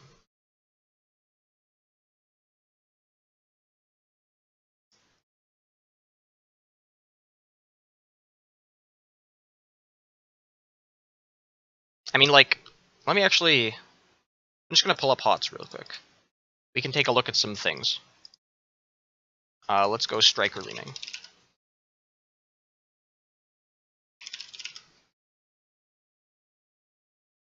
So I'm actually not totally sure why this skin is banned. I think it has to do with her Q or her W, just looking different, and just generally not being consistent with the regular gleaming animations.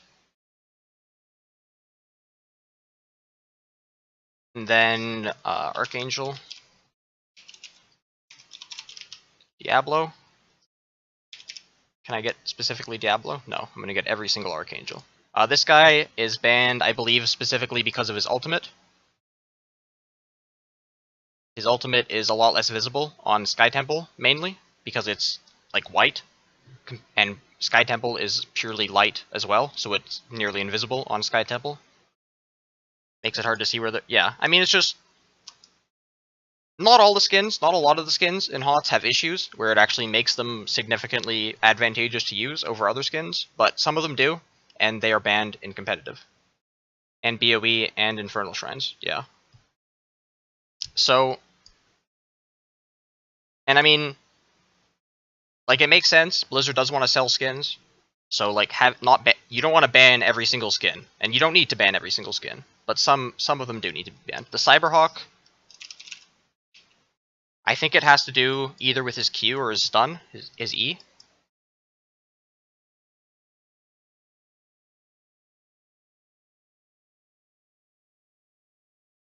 But, I mean, it's just two examples right there, literally within 3 minutes, of just Stitch's, this skin. And it's not just this skin, it's most Stitch's skins just being very off in terms of their hook hitbox.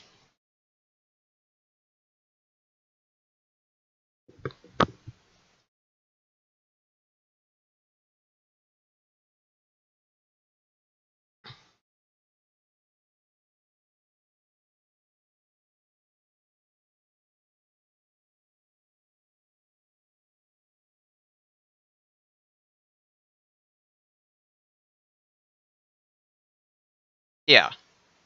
We clearly saw 2 examples already in this game where Stitch's hook was here, as its animation showed, and then it hit something and teleported up to here, or teleported down to here. And that should never happen. It should always be, like, it makes sense where, because heroes are circles, and the hook does snap to the center of the hero, so if it hits them on the edge here, and then teleports to the center of Arthas, that makes sense. But if it's down here, at the edge of Arthas' slow field, and then decides to teleport into him, that doesn't make any sense. Or if it's down here, and there's a minion here, and then there's an Arthas here, and it just teleports through the minion to Arthas and pulls him in, that doesn't make any sense either. So, that's my stance on it.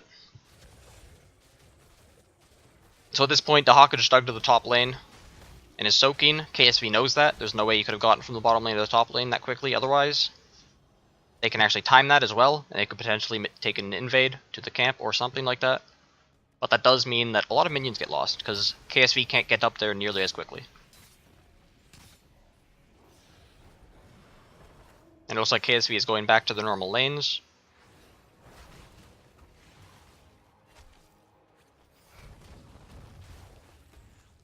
And Zebo has not been getting stacked too well. He's basically been stacking off of just one lane.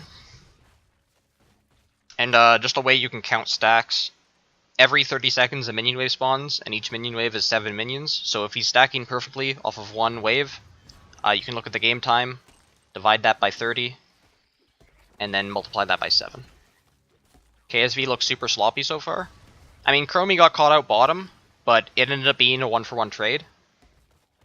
And the rest of it, I mean, other than that Rhaegar hook, which was just ridiculous, they've been playing their lanes well, and they got a decent advantage off of that, considering they have a weaker global. There's a block totem.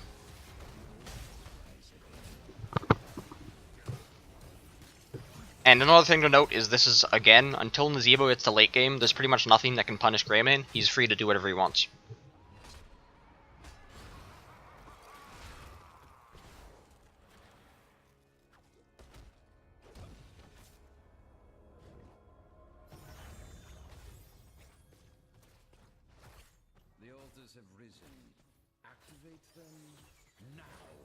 You're diving. So again, CE doesn't want to fight over this early shrine. So they're just going to gank Brightwing and Punisher. I think this is basically just an exploitation, just a bit of a lack of awareness. It's just you need to, like, just when the game is starting, you need to think, what can the enemy team do? What can they surprise me with? And then, for example, right there, they portaled over the wall, and they ganked the Brightwing. If she was, let me actually just go back so we see the top lane for it. So if she feels really safe here. Like, if the enemy team comes around behind here, she's probably dead, honestly, still. But if the enemy team comes running up through the here, she can be safe. She can speed boost up, get behind the fort so it blocks skill shots, and then teleport out. But this portal is just so fast and very unexpected. She basically has to be positioned up here to be able to get her teleport off in time. But instead, she's up a bit too far. She probably honestly just can't escape in general. But I'm not sure. What could be done differently, really, to fix the situation? Because the fort's dead, and that's a good thing. You want that as KSV. But as a consequence, Brightwing has to be up very far and be very unsafe to actually get the soak in that lane. Maybe she could have been hiding in the bush and just not be showing, and then it's hard for CE to even know for sure where she is located. She could be behind the fort very far, or she could be in the bush, or she could just not even be there. And at that point, it's harder to commit that many heroes for a gank that is not even going to work. Whereas when she's in that position, she's clearly showing on the mini wave. She's a guaranteed kill. KSV still does get an advantage though. They take out the camp and they escort it in exchange for that Brightwing death, so they don't just completely lose out. And that's what you always have to be doing, is even if the enemy team makes a play on the opposite side of the map with a lot of their heroes, that gives you an opening to make your own play on the opposite side of the map from them. Chromie still went center damage against Medivh, which is a bit surprising.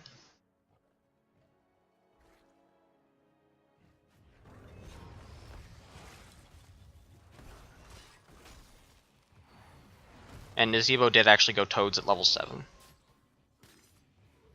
I said before, I really would have preferred him to have Dead Rush, just for the increased wave clear. That would help him get stacks a lot faster. And it would also add damage to the Gorge combo. I think Greymane might have done this. What happened there? Did his go for the throat actually just get eaten?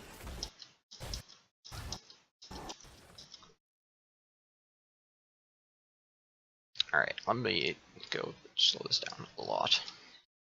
Because actually, let's just count the instances of damage here. Just see where exactly the damage is. So the fort's gonna fire a shot here. That hits a minion, okay. There's a polymorph. Brightwing doesn't have polymorph damage. So Greymane Q. That does that damage, okay. He E's. That does damage at some point. Brightwing Q hits. He Qs. He auto attacks. Or no, that's his ultimate right there. Okay, I see. So it looks like, because you do know, basically he's trying to kill the Dahaka before the polymorph ends, and before Dahaka can actually use his burrow. So he's trying to get his Q off, his ranged form Q, E in, get one auto attack off, and then basically after his E hits with the Dahaka, he needs to get one auto attack, his Q, and his ultimate off, in as short a window of time as possible. But it looks like what happens is he doesn't get the auto attack off in that combination.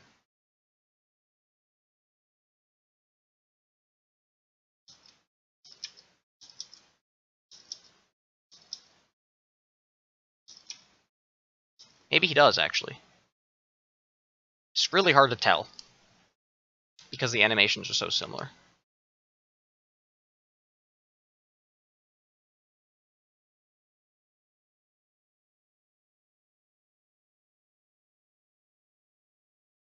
So there's his E. That looks like an auto attack there. And the Q and the ult. Okay, so it looks like he does get the auto attack Q and ult off, and it's just not enough damage again through Dahaka's essence. And it is Gargantuan and 7-sided strike with the Gorge.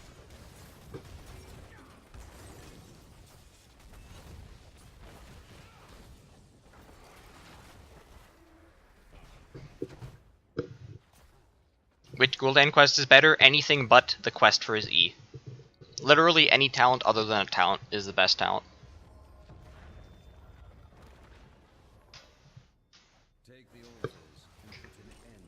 Chromie is very isolated. Oh, they messed up here though. And that zombie wall. Oh god, okay. At least they get a good Gargantuan out. But yeah, that's a bit.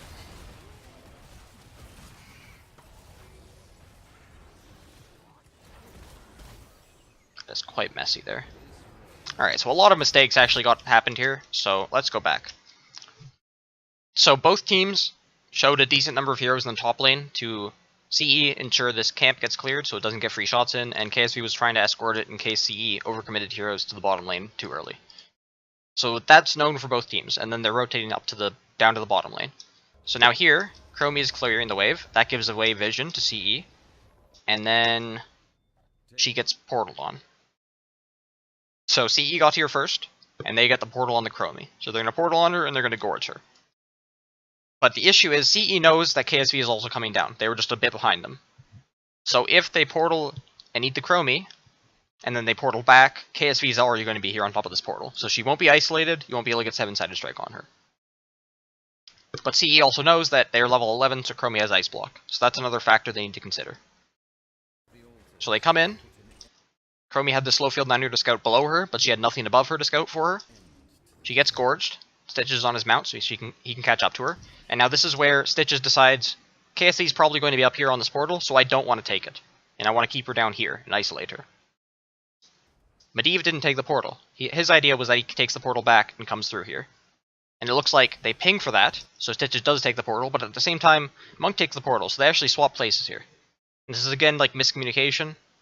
So now, it's pretty messy. And already there's like an Arthas on top of the Stitches here too. So Chromie pops out. There's 3 heroes here, where they wanted to have one. And then Monk is down here. Where did he even go? He is way down there. And Nazebo even threw a zombie wall here. So half the team expected Chromie to be gorged and taken here, half the team expected her to be taken down here. And you can't have that happen. So this is zombie wall wasted. Monk is not even on the screen right now. I have no idea where he went. And the only follow-up on this gorge is going to be Nazebo. And Medivh. Now, another thing to point out, Chromie's slow field was down here. Way down here. While she's in Gorge, she can't cancel it, but as soon as he pops her out of Gorge, she is able to. But just that's a small thing to keep in mind. I'm going to mention it in a few seconds. But that's just... So she pops out, Leyline comes out instantly. Partly because Greymon was going aggressive on Medivh. There he is, Monk. He's blocked by Zombie Wall. The Zombie Wall isn't even taken down. But already, that's 3 ultimates down. CE didn't kill anything off the Gorge. Nothing's going to die out of this Leyline. Monk is even getting blocked by this. This is insane. He's not even coming to take the portal. He's trying to like just walk up here and he's getting blocked by this wall. Oh no. He's even passing around it. Oh god, okay. Alright, so the wall finally ends. Chromie instantly pops Ice Block out of the Leyline, so she's just going to chill in stasis for a while. But Monk's not even in this fight. And just overall, CE's comp is worse in just a random brawl. Sorry, my headset is really bothering me right now.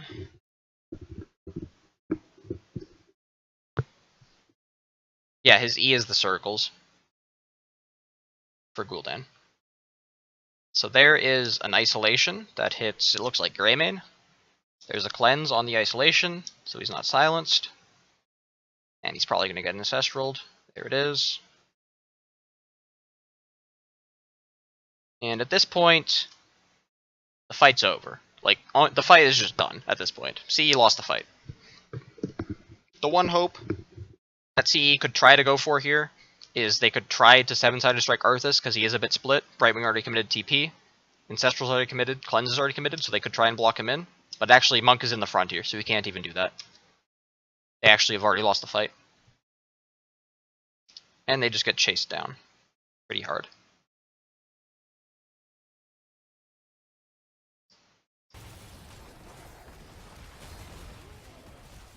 Seven-sided strike to try and save himself, and he stays alive. But, remember, the Chromie slowing field? It's been down this entire time. It was down before she got gorged, and she never cancelled it to reposition it. That's just a thing that you can see. When Chromies aren't 100% on the hero, where they forget about their slow field being down in a bad position, and they don't remember to cancel it and then try and reposition it after the cooldown. Because this is getting no value. At no point, there was even a potential chance for anybody on the enemy team to go into the slow field. It should have been cancelled as soon as she came out of the Gorge, or as soon as she came out of all of the stasis effects. But it wasn't. It didn't matter for this fight. It wouldn't have been off cooldown to actually help the chase, but it's just a waste of mana at the very minimum. She cancelled it now, after she handled the cap. CE is the best Chinese team? Yeah, they are, but that doesn't mean that they are still internationally competitive or anything.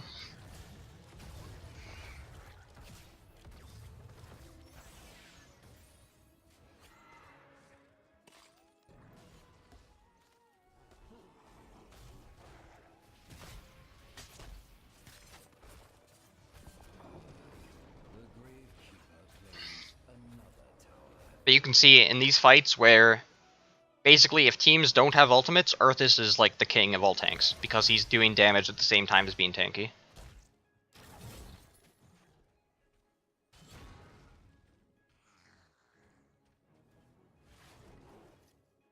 But CE is still, I mean, they're behind on a lot of shots, but if they can make it to the late game, Nazebo's still scaling.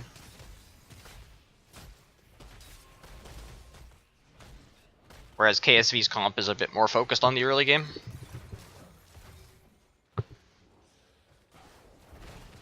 There's another portal. And now they get punished for not having portal.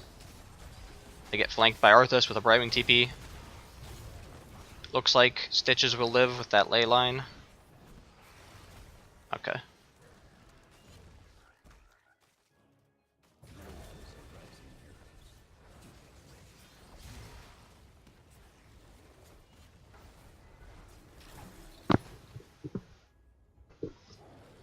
But as long as Stitches isn't hitting hooks, and he isn't getting portaled on top of the enemy team to get gorges potentially, if he can't hit hooks, CE just can't win the game. Brightwing even took Ice Block, just for the... Alright, they got a Greymane. They take the portal, but one thing to note, Greymane did go into melee form as he was getting gorged. And there it is, he rolls out immediately as soon as he pops out. Looks like the Haka missed the follow-up tongue off of the gorge, and Nazeebo wasn't there either to block in the Greymane.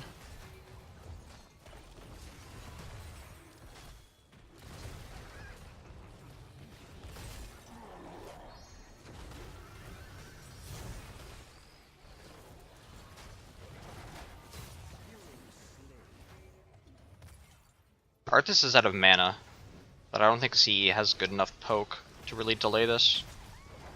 Okay, maybe they do.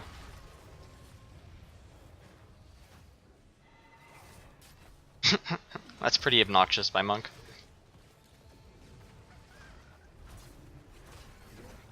That time he doesn't get it. Okay, I just want to go back and see.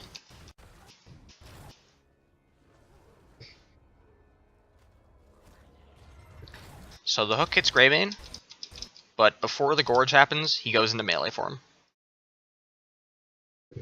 And that's extremely important, because the cooldown for his disengage is counting down while he's in the gorge. So he's going to have it up as soon as he pops out. So they all take the portal. Okay, so what happens here is he comes out, but there's a ton of heroes blocking where he should spawn, so he gets pushed out to the side. And that means that the isolation misses, and he can actually roll away. And he also gets the Brightwing TP. So even if he had gotten isolated here, Brightwing's going to TP in. She doesn't actually have Emerald Wind, but she still will tank the 7-sided strike for him. And probably CE still won't even get kills out of that, especially with Nazeebo not being there to follow up. Nazeebo's on the flank. He's doing a lot of damage.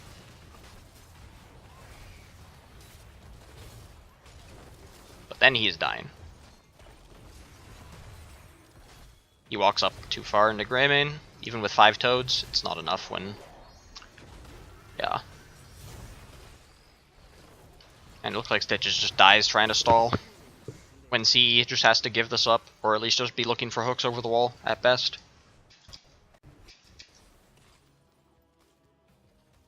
And now CE is very far behind on shots.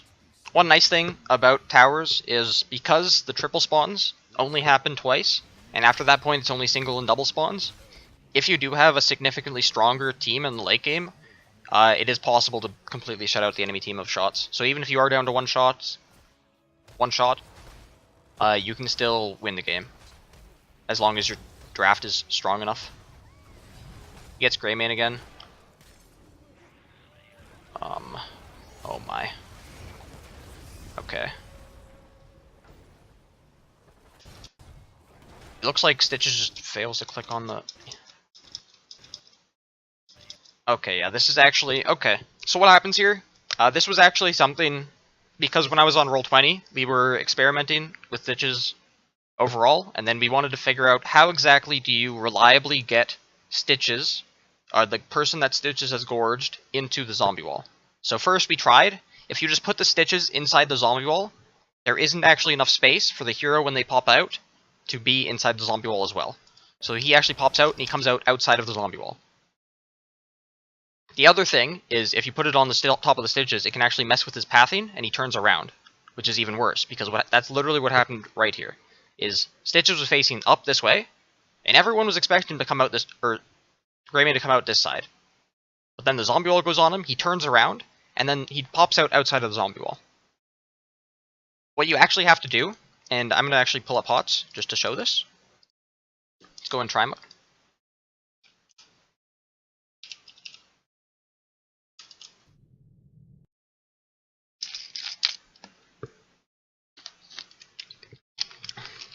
Because it's a very weird mechanic overall.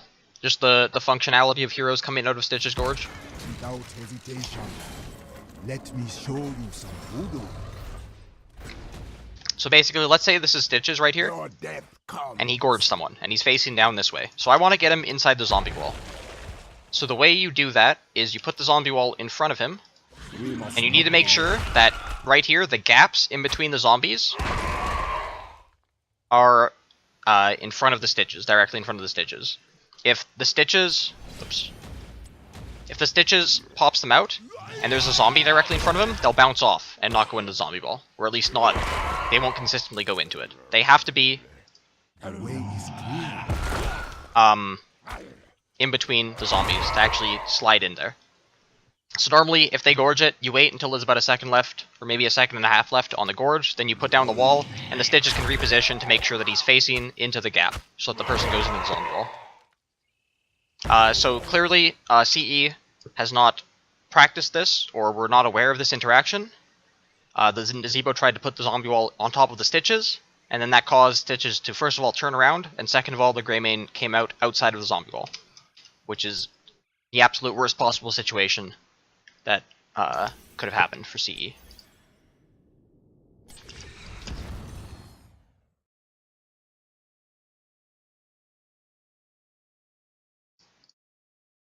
So now Greymane comes out here, and again, he was in melee form, so he has his roll available.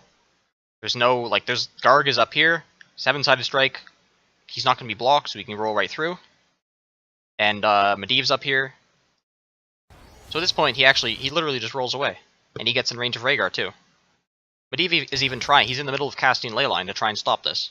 If Greymane came out up here, he won't get into the Leyline comes down here, everyone gets blocked, even if he has his roll, his Q and his roll up, he can't get through. And also, because of the way zombie wall got changed, dashes can't go through it anymore, so if Greymane is inside the zombie wall, he cannot get out. There's zero way for him to get out with his Q or his roll. So at that point, he's completely trapped. Brightwing would try and TP on him, but he probably just dies quickly, especially with Garg damage. But instead, he comes out over here in this corner, there's no follow-up, and he actually just gets out. And that's why it's very important to know the mechanics of your heroes in very much detail.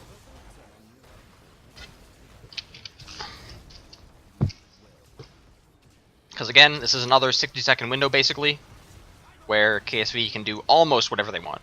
They still can't get hooked into this death zone, but other than that, they're pretty much never going to die.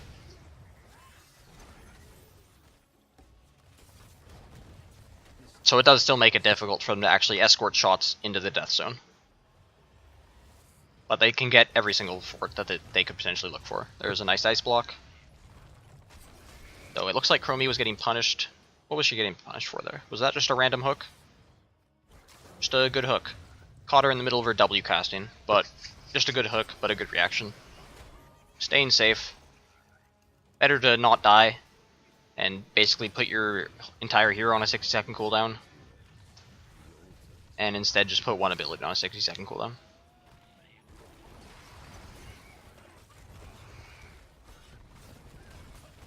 But CE is actually even on experience.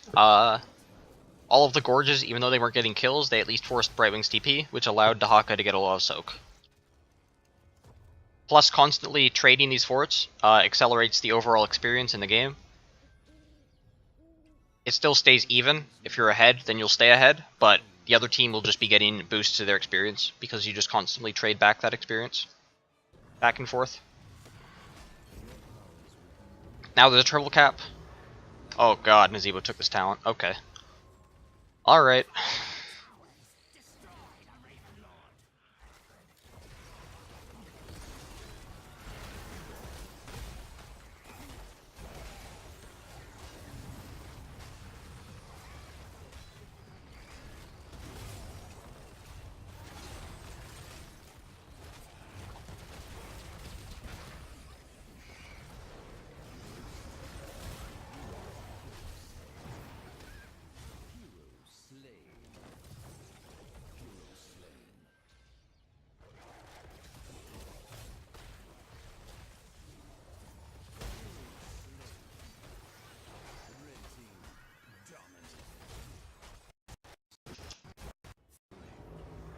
Alright, I'm just going to quickly check the scaling stats page, because it says the maximum number of auto attacks that Nazebo's Q, the spiders, can actually get off from each Q. Let's see.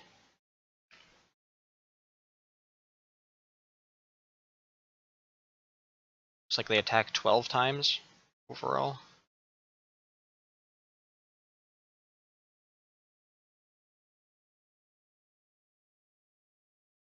Did they actually change the spider attack speed to just 1?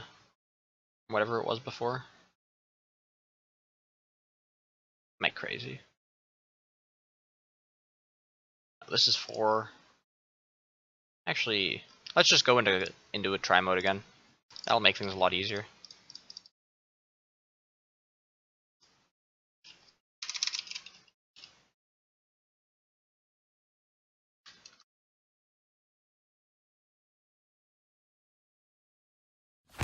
We must not delay. Whether So, you believe or not, yeah, we'll just throw 1 Q, see how many stacks still we get on this against the target dummy. That'll make things nice and simple.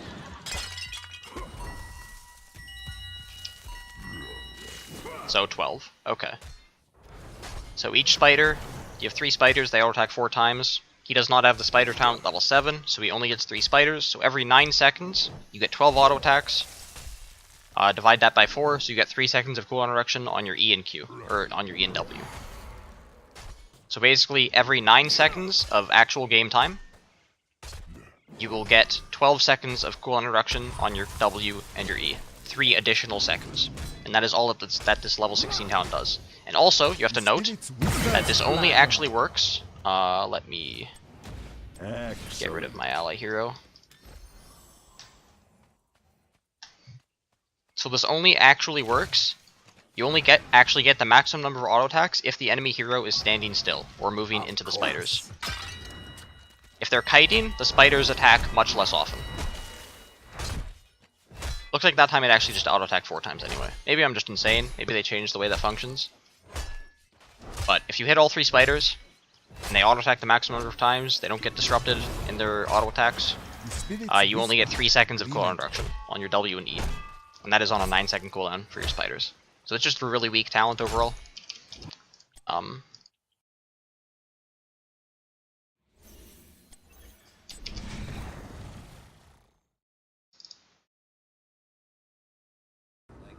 So CE actually has a 16 advantage here. That's why Nazeebo's playing so aggressively. But one thing to note is that basically when you have toads, especially the level 1 toad talent, if you hit all 5 toads in melee range, they're guaranteed to all hit, they all stack up right when they spawn, then they'll do 5 times whatever your toad damage is to whoever's in melee of you. But if you waste them, you throw out 1, it wastes completely, you throw out the second one, and then Arthas walks through it. At this point, he knows you don't have any more toad cooldowns. You can't actually burst him in melee, neither can you burst Greymane. And at this point, he just walks into him, because there's no more burst left. If he had a Toads, it would literally eat half of Arthas' HP. But he doesn't have the cooldown. So now he has to run away. And already, this is just a bad start to the fight. See, look, this Toads right here? Massive damage. Absolutely gigantic damage. But he had to wait, he had to kite. His Monk tanked a lot of damage, his Stitches tanked a lot of damage, he tanked a lot of damage. Zombie Wall even got wasted here. The Haka dug into a time trap here, and at this point the fight is already just so bad. I don't even know where the Stitches Gorge went. He just ate somebody. And then he just couldn't get a portal. Portal was on cooldown. It doesn't even matter. It was on Greymane, and Greymane had his E off cooldown, so he got out. They get an isolation, they almost kill Brightwing, but there's an Ancestral. And she also probably had Ice Block available still too. It's just... even now in the late game, with this level 16 talent, the Nazeebo just can't put on enough damage. If he had the talent I recommended, it works on Arthas' ghouls, so you'd be guaranteed to get max stacks, max ability power, and maximum health every time you activate it. And the game is actually just done. Well then. Well, that's just a complete failure of CE's draft to actually function. They were playing for Gorge Portals, they never got a single kill off of one. They were playing for Nazeebo late game. They got level 16, which is as late as you can be guaranteed to get in the game, and they lost the team fight still. They got run over. And then they also just didn't know how the Stitches Nazeebo interaction worked, which is disappointing. Because it basically cost them a guaranteed kill that they had with one of their Gorges.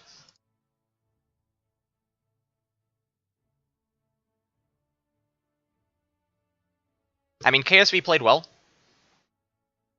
Everyone tries to overcommit. Well, I mean, you need to have enough damage to one-shot the hero, and to do it quickly.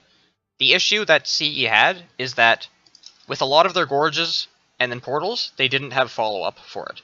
They have their main follow-up for Gorge Portal is, first of all, they have 7-sided strike for the damage, but then they need control in addition with it. So they need that control to come from Dahaka, or to come from a zombie wall from Nazeebo. And every single time, either both Nazeebo and Dahaka weren't there, or the control ability was missed, or poorly executed and didn't land. And every single time it was on Greymane, Greymane could just roll away safely.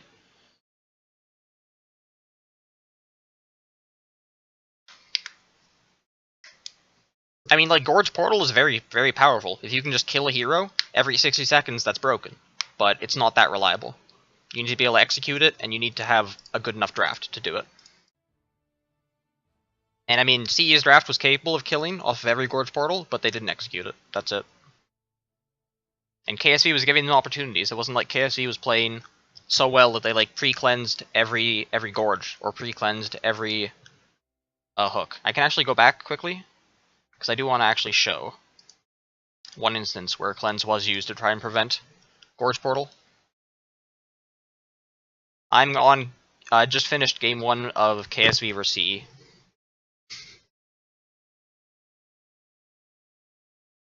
Oh no, please, loading screen.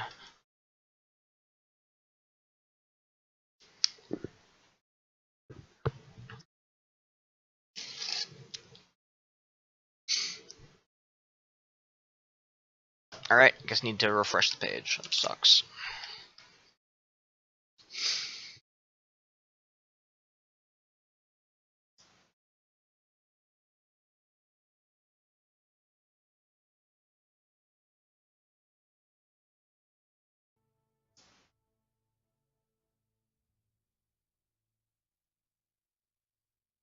About here.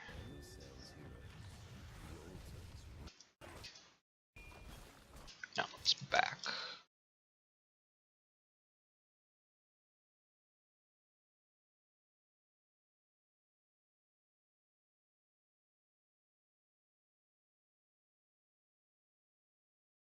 This is annoying.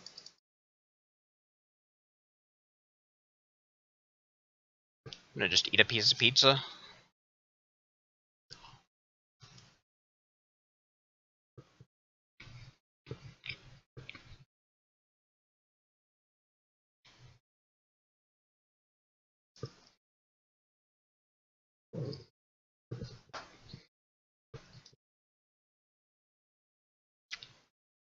That's cool to hear, Ashwood.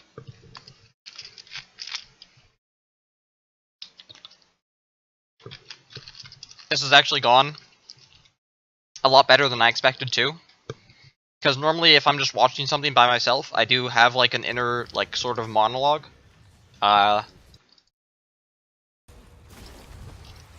Just discussing things with myself in my head. So I wasn't really sure how well that would actually translate into doing it out loud to other people. But it's gone pretty well.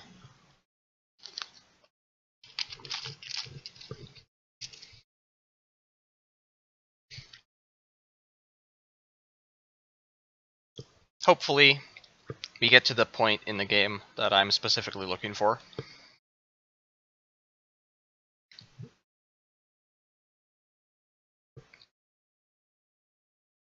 We're actually almost there, I think.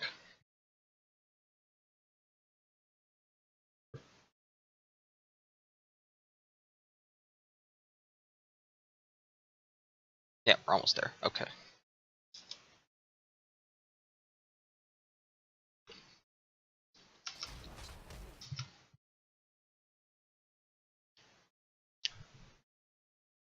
Okay, right here, Portal gets put down, and the hook misses. So at this point, so let's just see what happens. So here comes Stitches, and here, it actually ends up being late, but there's a cleanse. So what I want to point out here is that the way that Gorge works is if the target is unstoppable, for example, Leoric, who is in his E, you can't Gorge them. The same thing with Cleanse.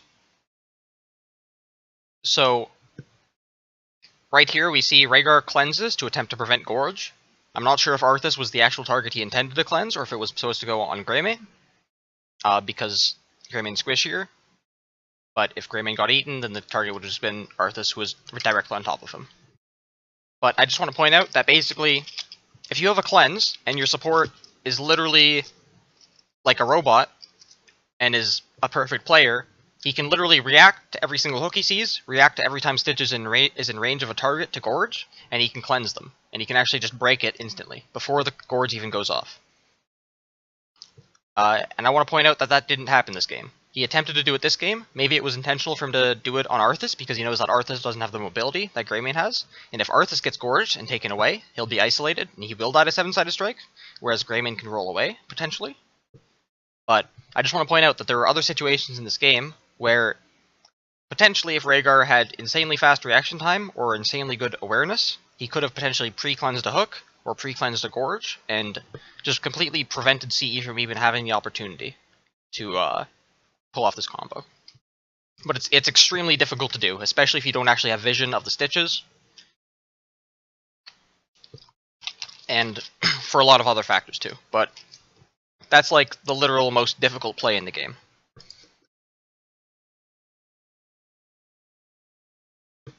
And that's only a play that a support can make. So, I mean, I'm just pointing out, basically, there were opportunities for CE to execute their combo. KSV were giving them opportunities. It's hard to avoid giving opportunities, but there are ways to avoid it, with cleanse, mainly. But even with their opportunities, they couldn't capitalize on it a single time. So yeah, next game. This is BOE. So some pretty different bans with Greymane and Garrosh. I guess they're just tired of playing against Greymane, seeing KSV pick Greymane and just win. And also tired of seeing Greymane go against comps where he can do whatever he wants and just get away with anything and not be punished. And then Garrosh ban is interesting. He's really strong on defense, but he can't really play very much aggressively. He can throw you into his own immortal stuns, but he can't really play forward and play aggressively that easily. And then first pick Kharazim. So I guess, especially seeing the Tyrael and Nubrak picks afterwards, that CE is already planning to do some kind of a dive comp. Full screen this.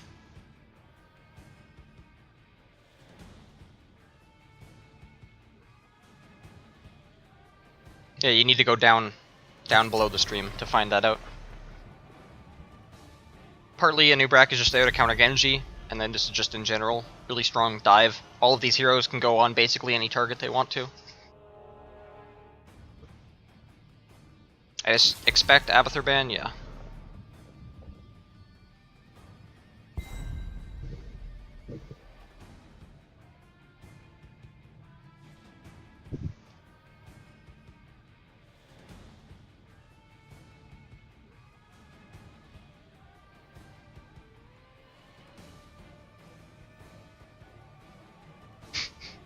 Not under me, but definitely below my shoulder area. Just down. I think I actually, yeah, I saw a portion of a clip from this game, so I remember that now, and I know what KSV is going to draft, so I'm not actually going to commentate too much on it.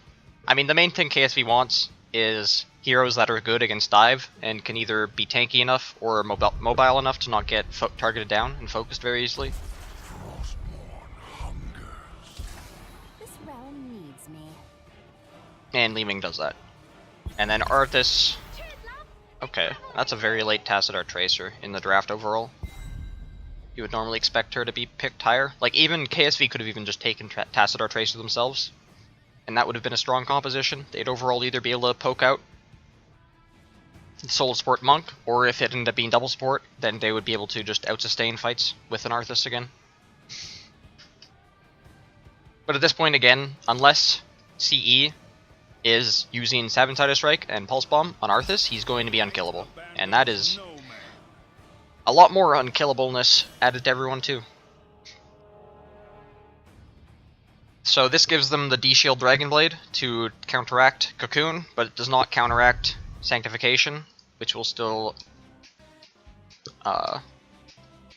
completely deny any Dragonblade value. at least during the D shield, and then buy time for Cocoon. So we'll see how that plays out. The other thing is, if Tassadar has a Shrink Ray talent at level 13, if he uses it before the D shield on Genji, and then he gets D shielded, it will remove the Shrink Ray effect.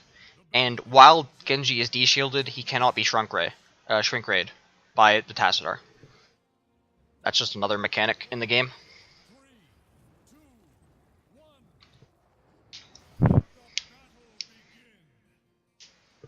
But overall, CE is looking to dive on the backline. Probably they were looking to one-shot Rhaegar, but with this Uther pick, that's going to be really difficult to actually do successfully. And overall, this just makes KSV's comp really tanky. Pretty much impossible to one-shot unless they're severely out of position. And then they should still win the sustained fights with the Arthas and double support compared to Monk Tassadar. They also have a poke advantage with Li Ming and Genji on against the Immortal, whereas CE doesn't have any really.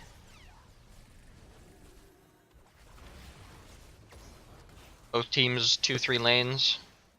They have 2 supports, so they can do that pretty easily. It's difficult to really get an early advantage on BOE. The minute 30 seconds is just a really short period of time. You can try and get ganks, but it's a really long rotation time, and you can try and push, but in a 4v4 that's going to be hard to significantly damage structures or drain ammo when you only have 3 minion waves to do it in.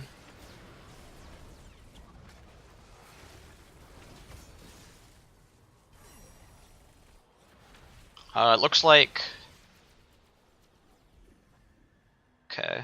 So it looks like Uther was spamming his spells, mainly to get his quest completion done as quickly as possible.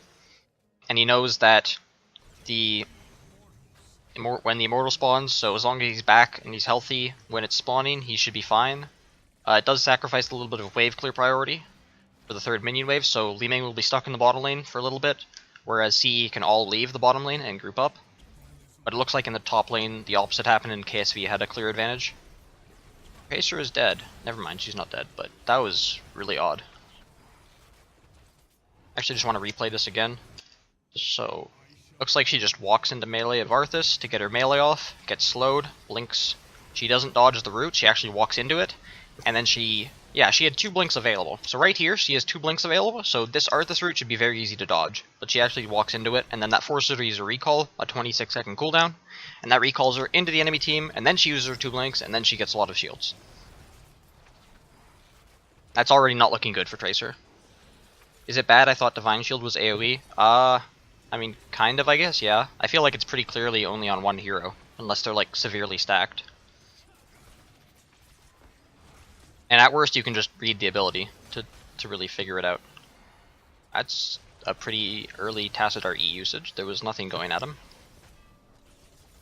That's another thing where you can really tell how good a Tassadar is by what situations they put themselves in, where basically, first of all, if they're actually even getting in situations where they need to use their E, and second of all, if they actually use their E to actually avoid damage and get themselves out of bad situations, or if they just use it because they're panicking and they aren't really sure what to do. Because there's a lot of times, like especially that situation right there, where Tassadar could have just walked away and nothing would have actually happened to him. Or at least he can wait for Arthas to use his root, and then he can E, if the root hits him. But using that E there just did nothing, and then he has no escape, and it's on a 30-second cooldown, which is very exploitable. So KSV gets halfway phase. A big part of that is because Tracer got chunked out so early. That's a good focus onto Arthas. It looks like he just can't tank through it, yeah. That's a 4v5. But he kited away from the rest of his team. And CE's still gonna lose the fight though.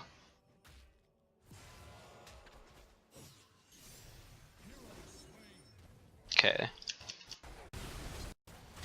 So what happens here? So KSV starts doing damage, and they're getting collapsed on a bit. These 4 members all go up this way. You can clearly see all of them are facing this way, going this way, but Arthas is not. And then he is split up. He's split up from his supports, split up from his damage dealers, completely isolated, so there's no punishment that can happen to the CE members immediately, so they can focus on him. They actually managed to CC him into the Immortal Stun, body block him away, so he's stuck in the circle. All of Uther's cooldowns go on him, all of Rhaegar's cooldowns go on him, and he's still gonna die. Now I want to see... Again, this is just Genji using his E.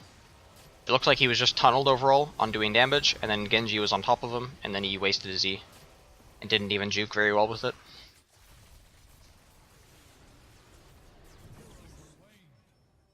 And then Tyrael also got cut off.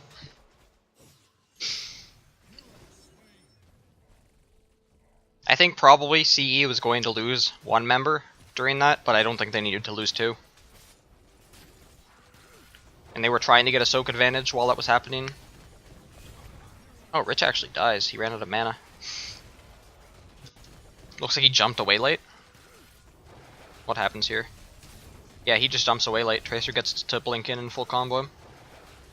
I guess he wasn't expecting that, just barely that much damage. It looks like, who aggroed? Who aggroed the Night Camp? Oh, Uther tries to Q him, and it Qs the Night Camp. That's why he died. You can see right here the Holy Shock animation on the Night Camp, and that actually aggroes it, and that's what kills him. The Night Camp auto-attacks him, and then Tracer blinks in for the last, like, single point of damage.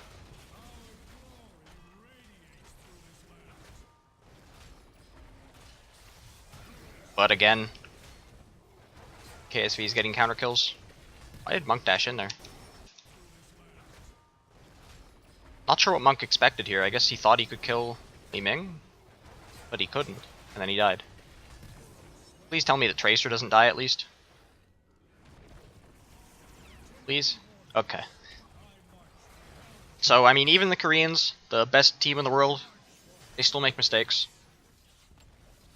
They're still beatable. Yet to see... Or actually, Fnatic beat them. Yeah, Fnatic beat them. So, I mean, they're beatable. They're not inhuman robots.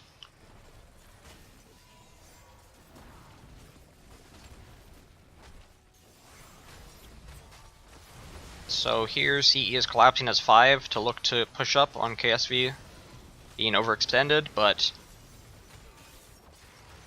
again, it looks like Arthas got split off a little bit from his team and isolated and focused. But it takes a long time when CE has so little damage. So how does Arthas actually end up in this corner? Is he getting baited? No, he just kind of ends up kiting away from his teammates again. Or no, he's chasing Tyrael? I guess there's nothing he could do. It's just a 5v4, and someone's gonna have to die for that. But as a result of him taking so long to die, the entire fort nearly dies in the top lane. Though this isn't as much of an experienced lead as you'd expect when you get such a high sealed immortal right away. It's a lot of kills this game.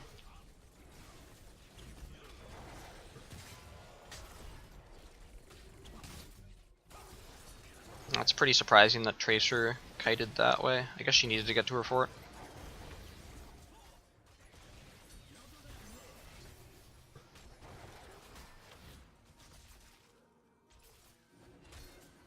They are just currently fighting.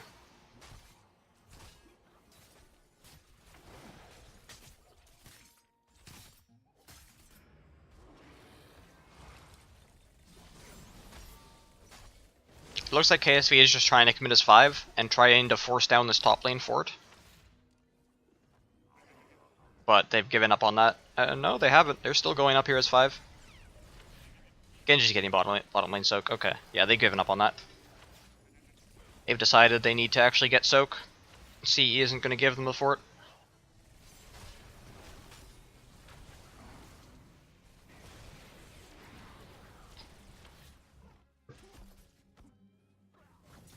I'm using the clean feed right now, which is this channel, but if you just search GCWC on Twitch, you'll find it.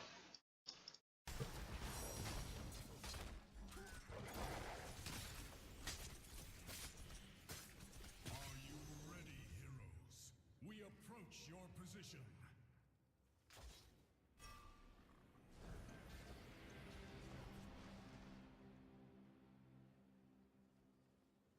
I will deliver this realm from your corruption, Hellspawn. Monk just missed his heal on Tracer. And it looks like overall, with the Holy Shock Uther, KSV is just playing for poke to force CE to hard engage. Tracer's not going to be able to do enough damage by herself to threaten against Uther and Rhaegar supporting.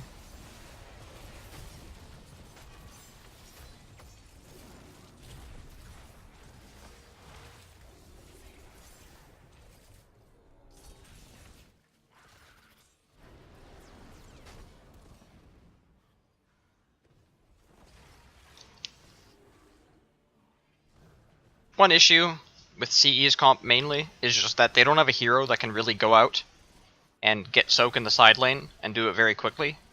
KSV on the other hand has Genji, Li Ming, and Rhaegar that can all do it at a decent speed. Rhaegar is the fastest. But it's just difficult when, if you show a hero in the side lane and then they're stuck there for the next 10 seconds clearing a wave, the enemy team can really capitalize on that. In KSV's case, they push up and get a ton of poke every single time that happens. And even kill people. But you see, Anubarak and Monk are both just stuck in the lane, hitting minions, and it takes them forever.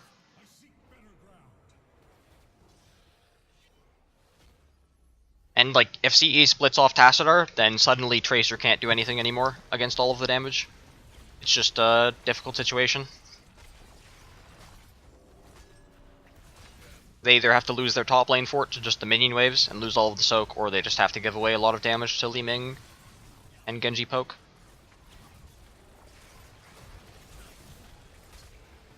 They're just constantly being 5v4'd.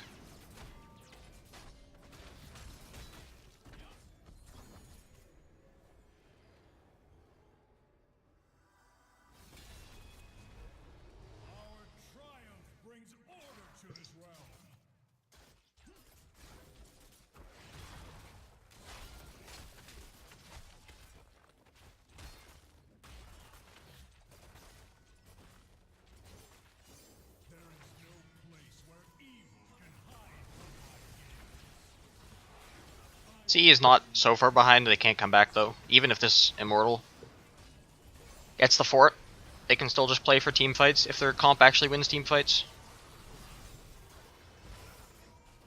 Though I'm not even confident in that. They just have so little damage against an Arthas. Just again and again. The Chinese teams are picking nice D-shield at the very last second. Rich is getting punished.